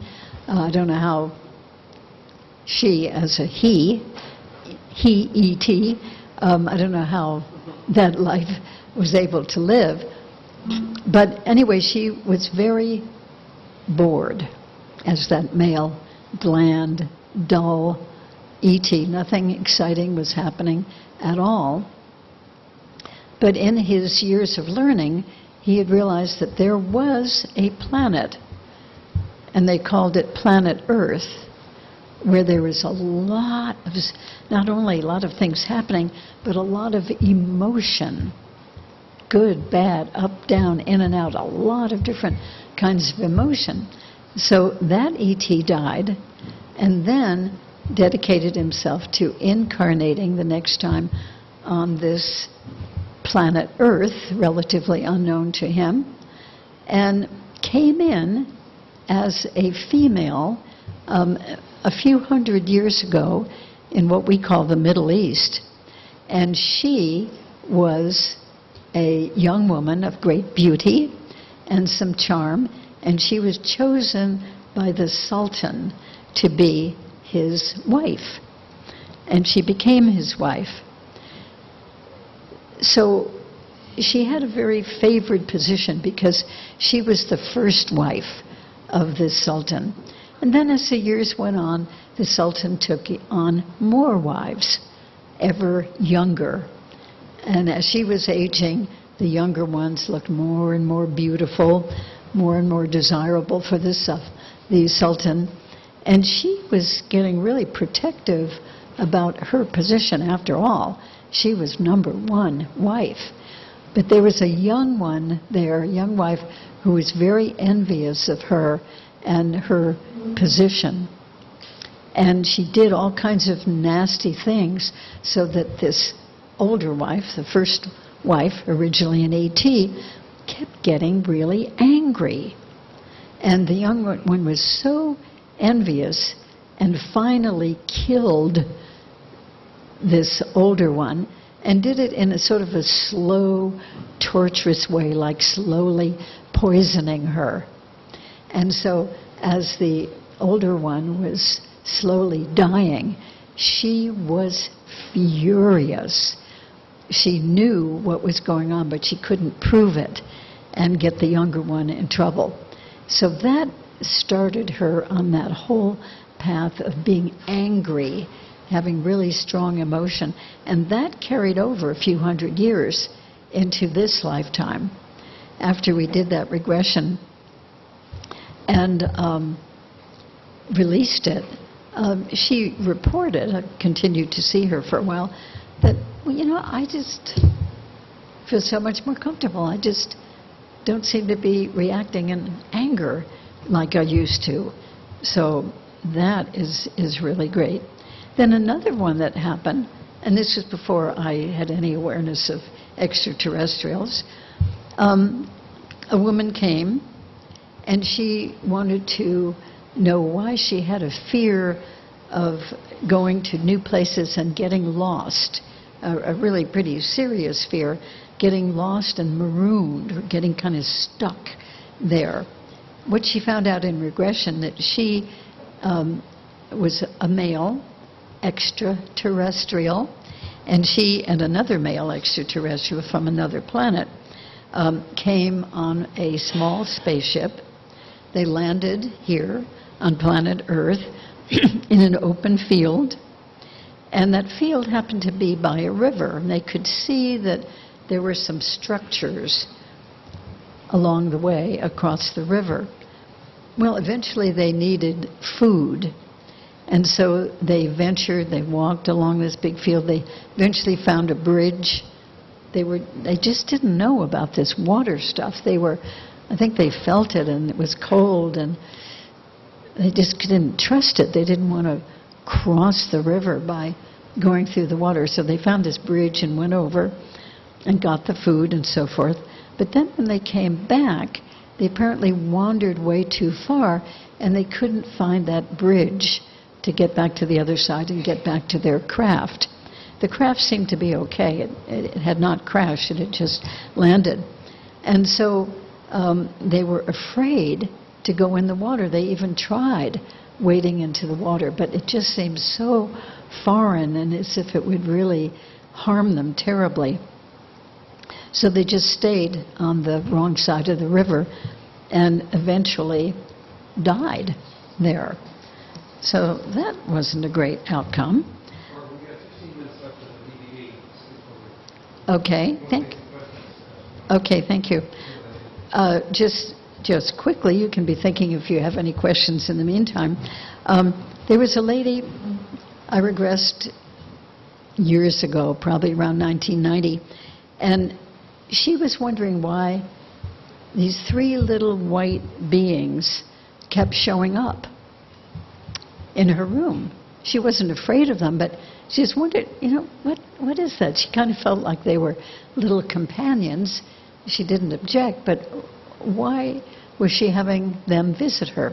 So we went back in a regression. She found herself on a very, very different planet, and she was kind of an oval-shaped, like a ball of light, with a slightly denser middle to it, but radiating with light. And she realized that all the other beings were like that too. They're very alert and intelligent, but they were beings of light. And that when the energy of her light would begin to diminish and she'd sort of shrink, then she would float into a temple. It sounded like it had big columns, a couple of steps going up into it, and then that was full of energy, the refurbishing energy, and she would just be in there floating around, and then she'd sort of fill up and expand with her energy until she was full power, and then float out and go on with what she was to do. And that's how they all were. So that was really fascinating, hearing that description.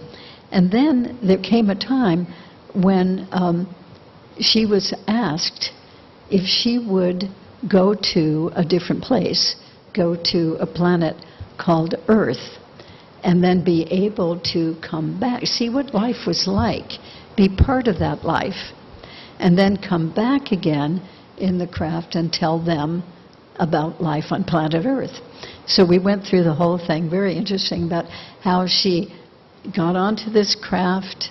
It too was energy, although it became, the closer they got to planet Earth, it became more metallic and more, as we know, solid.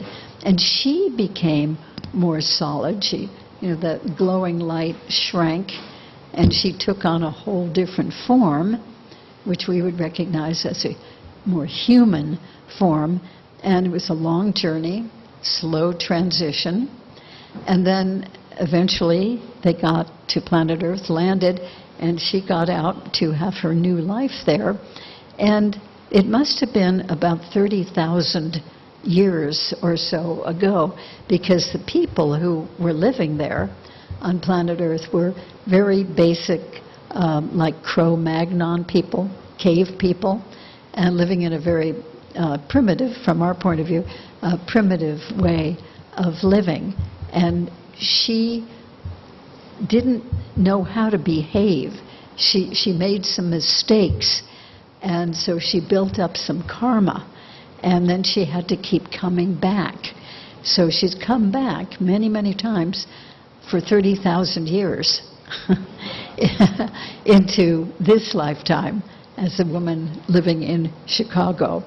That was very fascinating to visit. And then a woman I regressed many, many times, especially in the 1990s and early 2000s, we found out through a number of regressions that about 6 lifetimes ago and earlier, she herself had been a very luminous light being, absolutely dazzlingly radiant. And she lived in a different dimension. In one of the regressions, we found out about this because she met another being who was from that 11th dimension. That's pretty high. That's pretty rarefied. And he was totally a glowing being of light on a craft with other extraterrestrial beings who were a totally different species. So she found out from him that, yes, she had been, for many, many lifetimes, had been one of those luminous beings in the 11th dimension, and then eventually had volunteered, they wanted her to, but she volunteered to come to planet Earth and see what life was like and tell them. But once she got here, she developed karma. This being called it residue, which I thought was an interesting phrase. She developed residue, and that meant that in each subsequent incarnation she had to come back to take care of the residue. However, as it tends to happen with each of us, or we probably wouldn't still be here, when you have this karma or this residue, you have to keep coming back to try to set it straight. So she had been here, she found out, for 6 lifetimes, still building up more karma, maybe solving one issue or another along the way, but then adding more. And this being actually told her, which I think is an incredible gift, he told her what her 6 main issues were, her residue or karmic issues. I mean, what a gift to know that. Do you know what your karmic issues are? Probably not very clearly, nor do I, for me. So that was good. Then another lady, oh boy, and I did a number of regressions with her. She went back to being an extraterrestrial, another planet, many, many lifetimes ago. And as a being, she was very, very interested in the mind and mental power and consciousness. And she went about as far in her development as she could go in that way. And then she thought, you know, I need a little more challenge, a little more stimulation. So she heard about another planet of extraterrestrials, not Earth, where she heard that they were experimenting and exploring with different levels of consciousness. So after she died in that incarnation, she then reincarnated on this other planet and had several lifetimes there. We visited a few of them, in which she was sort of upgrading with each lifetime in consciousness. And this went on for a number of lifetimes. She was really happy and challenged with that until they were going to do the ultimate development from their point of view, and that was to have totally homogeneous group mind. And that she couldn't quite do. She didn't want to lose any sense of her individual consciousness. So in the next lifetime after that, she decided not to go back there. And she incarnated on still another extraterrestrial planet where there was a society of beings that were called Zetas. Now, that doesn't mean the little gray Zeta reticulans. They were about, maybe 5'8" or 5'9". They weren't even gray. They were sort of brownish. But they were called Zetas. And then she found that she had lifetimes with them in which they weren't doing very much with consciousness, but they were doing a lot with energetics and with healing through using energy in various ways. And so she found herself in one of those incarnations standing around a table with other beings. There was an abducted human man on the table.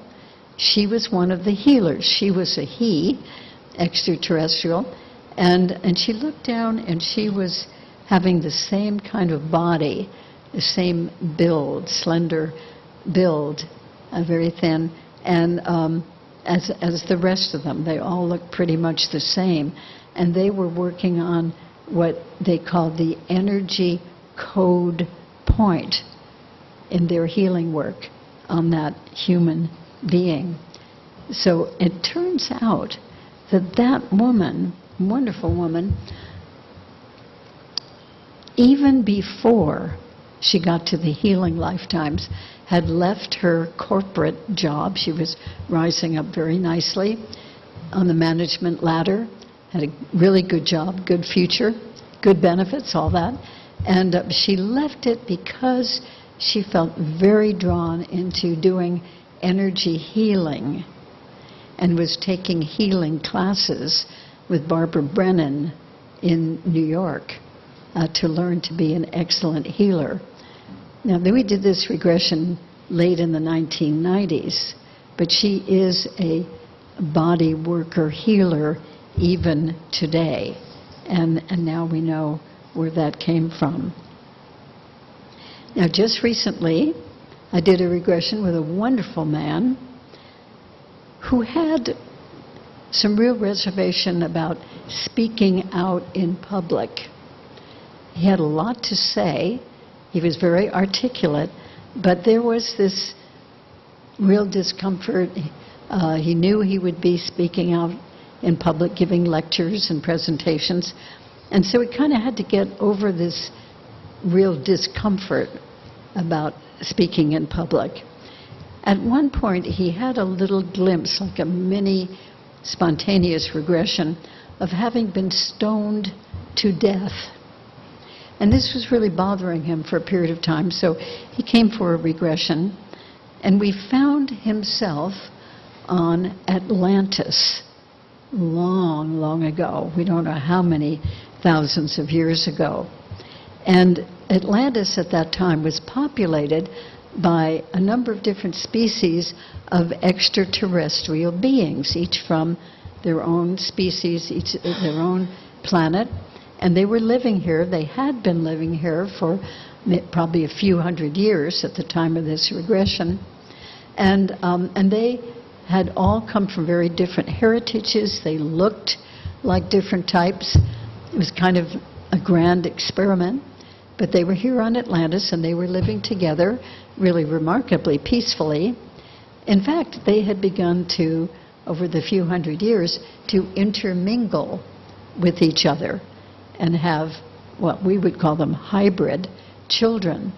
The whole population was becoming more homogenized.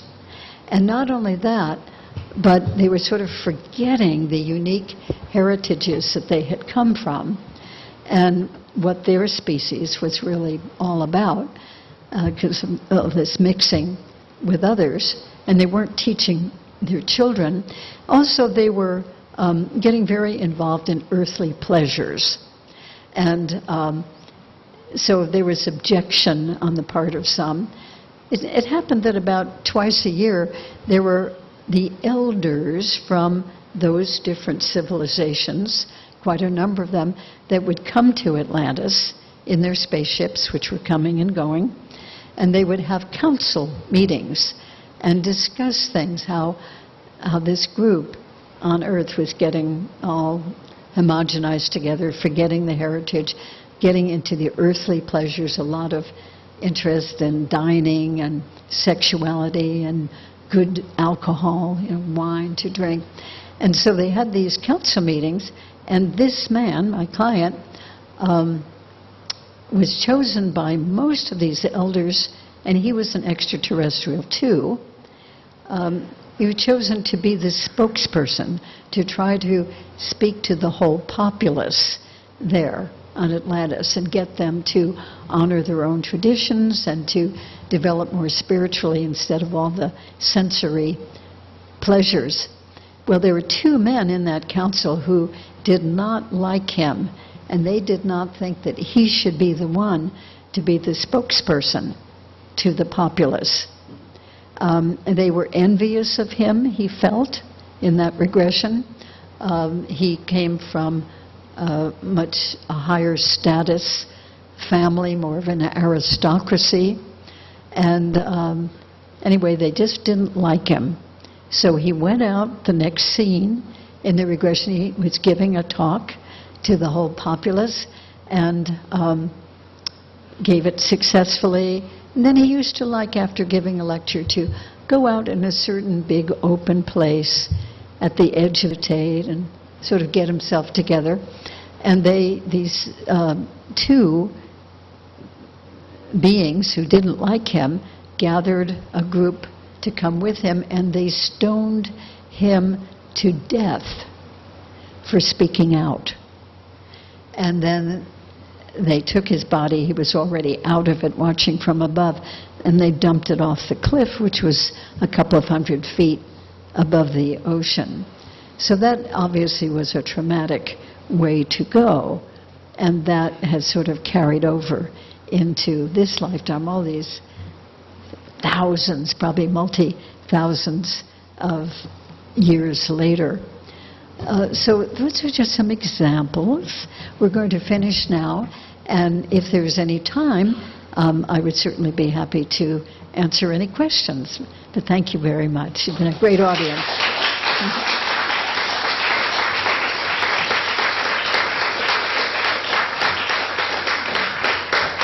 Do we have time for questions? We have a live mic.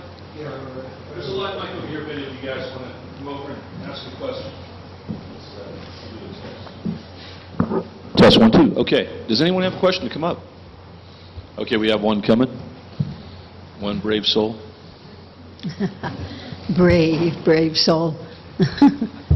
Hello. This might relate to extraterrestrials, but some people that wrestle with the notion of reincarnation say, well, the Earth 2,000 years ago only had 100 million people, and now we have 7 billion, so if reincarnation is true, what about all the extra people? Is that from other worlds, or what would be some possibilities? Or where did all the souls come from? Yes, since there were fewer of them in the past, at least on Earth, than there are today. Well, what you just said, at least on Earth, is probably very germane. I mean, there, as I understand it, I don't know the whole truth, but there are zillions of souls in existence, and some of them do live on other planets as other kinds of beings, and sometimes they come to Earth. I've also heard, but I can't prove this, that new souls are being created to sort of meet the need. So those would be younger souls who haven't had many lifetimes here before. It's an interesting question, interesting speculation. Yeah. Hi. Hi. I was wondering, how is it that people actually get to heal past their fears and their illnesses once they can identify how they got them in this lifetime, but how is it that they let them go? Oh, great question. Well, that's the real therapy part of it, that I do when somebody, they finish the lifetime, they know where the problem came from, then it's a very special state. They're still in the regression state, still in the altered state of consciousness. And then it's, I think, quite easy to guide them through this process of releasing, discharging, clearing the distress from that time, and then kind of healing them with energy, light from the higher source, and then lots of post-hypnotic suggestions to carry over into this life, that now they are free of that problem, whatever it was. Now they know where it came from. They can continue to release it. Anytime it, out of habit, might come up again, that they can just say, oh, I know where that came from. That applied then, but it doesn't apply now. All right. Yeah. Thank you. That makes sense. Thank you. Good question. Hi. Great hearing you, by the way. Great job. I have an odd question. I always thought about it because I'm very musical. I've always had a lot of music running through me. I'm an artist, and I wondered if you ever heard about anything about music on other planets. Yeah, I can't quite hear that. I've always wondered if you heard about music on other planets, or if is it a very earthly characteristic. Oh, I'm intrigued by that question. I don't know. With all the 2,300 or so regressions that I've done to extraterrestrial experiences, I've never run into any indication that there is music on other planets. There was, for about 10 years or 11, a particular client came. She had more regressions to extraterrestrial experiences than anyone else I've worked with. She probably had about 60 or 65 regressions. She also channeled what we think was an extraterrestrial being from the star system of Antares. And he gave us a lot of information about his planet and other planets and comparing them with Earth. He made comments that make me think they didn't have music, because he indicated they didn't have art, and that we would, for instance, see a tree, or we'd specially plant a tree for its fruit or for its beauty or its fragrance, and yet they think of a tree the way we would think of as a telephone pole, or like this column here, just as strictly utilitarian, that they didn't seem to have that sense of beauty like we do. So I think that that would probably include music. But, you know, you could still have extraterrestrial heritage or previous lives, potentially, and be very musical in this life. That would be one of the things that you might be here to explore. Maybe that's another dimensional characteristic, like maybe in a place called heaven or something like that, that's not necessarily on other planets, but in a different dimension, maybe. Ah, good thought. It could be. And then, you know, probably most of us have heard somewhere along the line about music of the spheres, that there's music out there in reality. And so I don't think we're the only planet or the only place in the cosmos that has anything to do with music. Yeah, that's a wonderful thing to wonder about. Thank you. Thank you.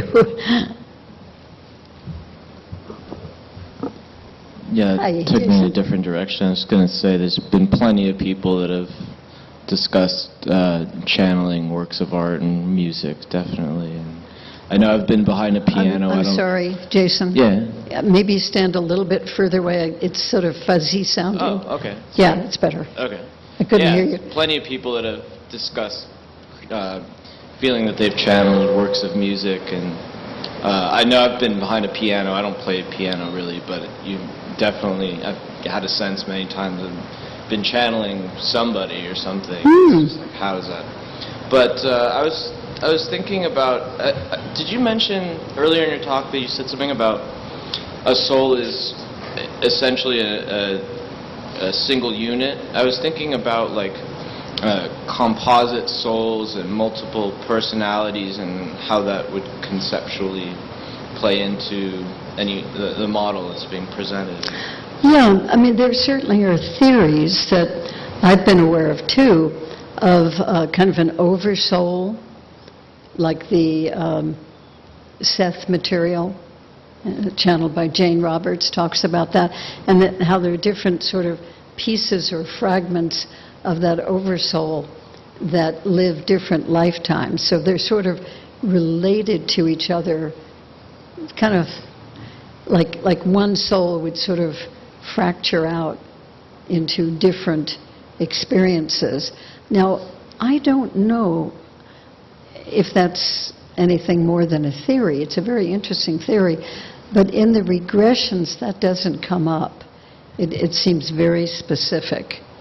But it could be that if this whole idea that you're talking about, you know, there's an oversoul and then different sort of fingers or pieces coming down, living different lifetimes, that one of those fingers who's living now, as you or me or any of you, would go back to an experience in that lineage, shall we say, that past life pattern or that thread, shall we say. yeah. So, I don't know, it's something to wonder about. Do you have thoughts about that? No, sure. I was going to ask you if you had ever come across anything in your work to suggest there are reptilians coming here and reincarnating here. Oh, definitely. I mean, a lot of people, including myself, have had an encounter with a reptilian. I assume that if we have many, many lifetimes, we as humans, that probably other species do too. I would think that would be just kind of a regular thing in creation, in the universe. So reptilians probably do as well.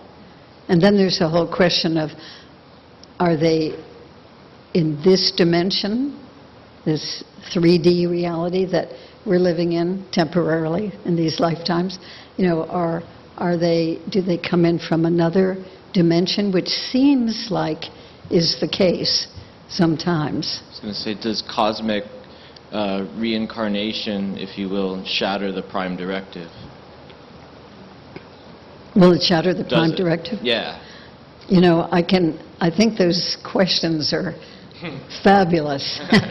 And from my work, I couldn't answer them. Great talk. Thank you. Keep thinking. Keep asking. It's great. Okay. Hi, my name is Hi. Lance Carson. From your regressions, have you made across any indication that there have been more advanced civilizations living on this earth, more advanced than we are, perhaps it's a moose, that have disappeared for some reason or another? I think, yes, have there been more advanced beings living here? Yes, I definitely think so, for a couple of reasons. One is the occasional regression, like the one I gave the example of Atlantis, when those beings seem to be very much more advanced in certain ways than we are. And then they've come and apparently gone. And then people like Graham Hancock and Michael Cremo and other wonderful investigators keep finding that there's evidence of very intelligent life. Michael Tellinger is another one. Very intelligent life that's lived here way beyond our history. Talks about prehistory.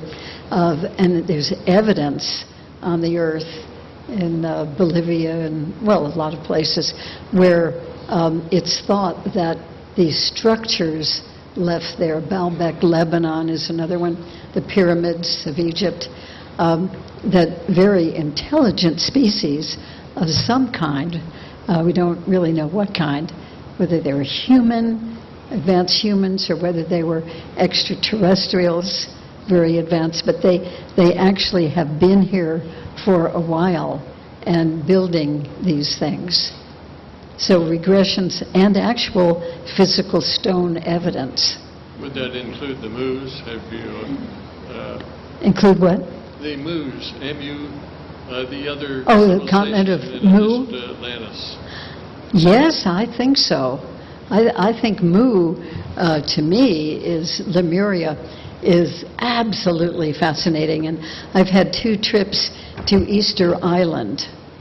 And I think, just my opinion, I can't prove it, but I have a very strong sense that that was one of the high places in that continent of Mu, and that the moai, the statues that you see so many pictures of on Easter Island, that they came from way back then, you know, when that continent was much more above water.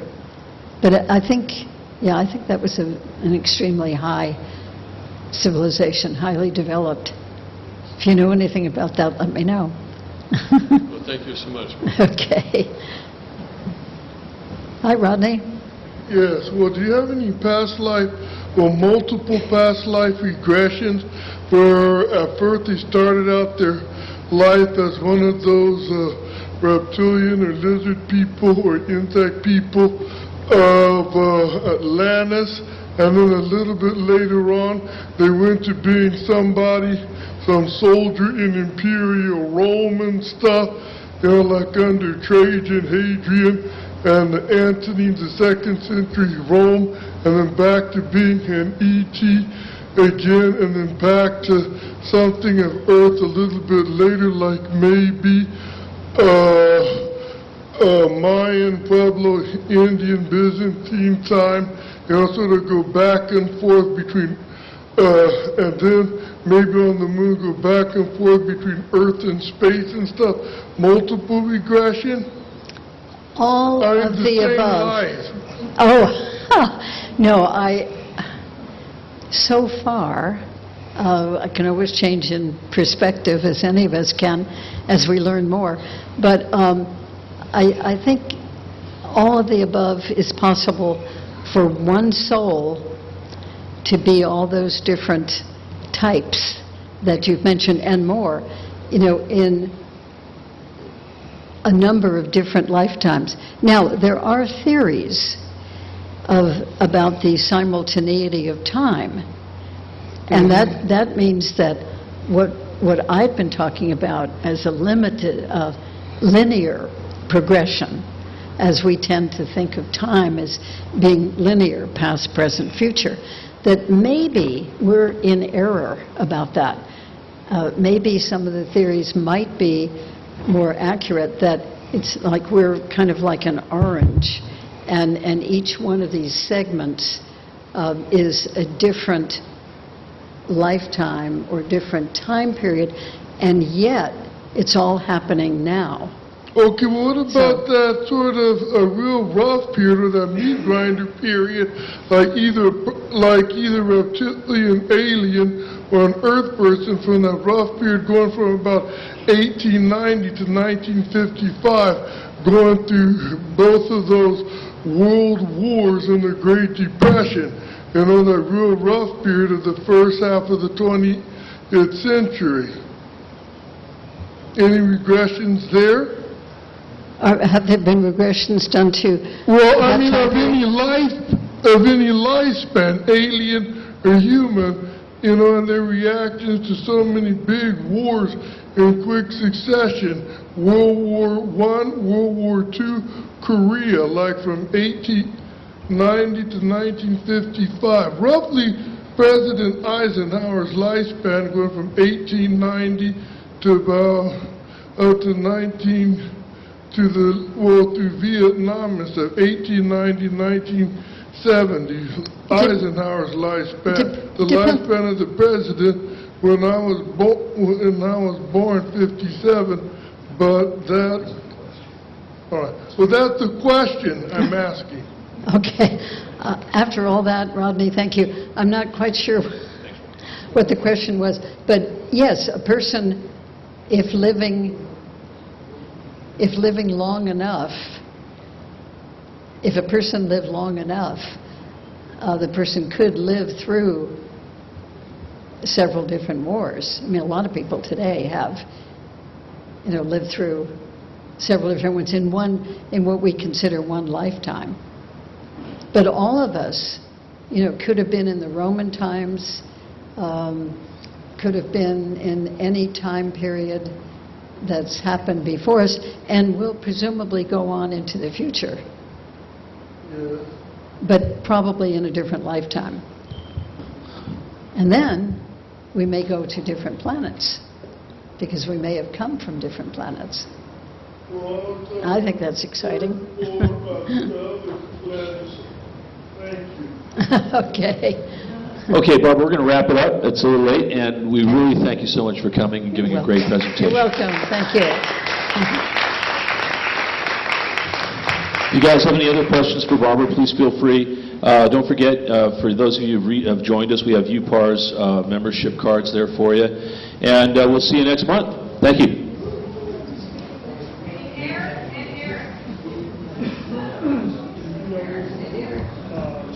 read any of her documentaries. She goes into your question. She's written a couple about the Marine, about Atlantis.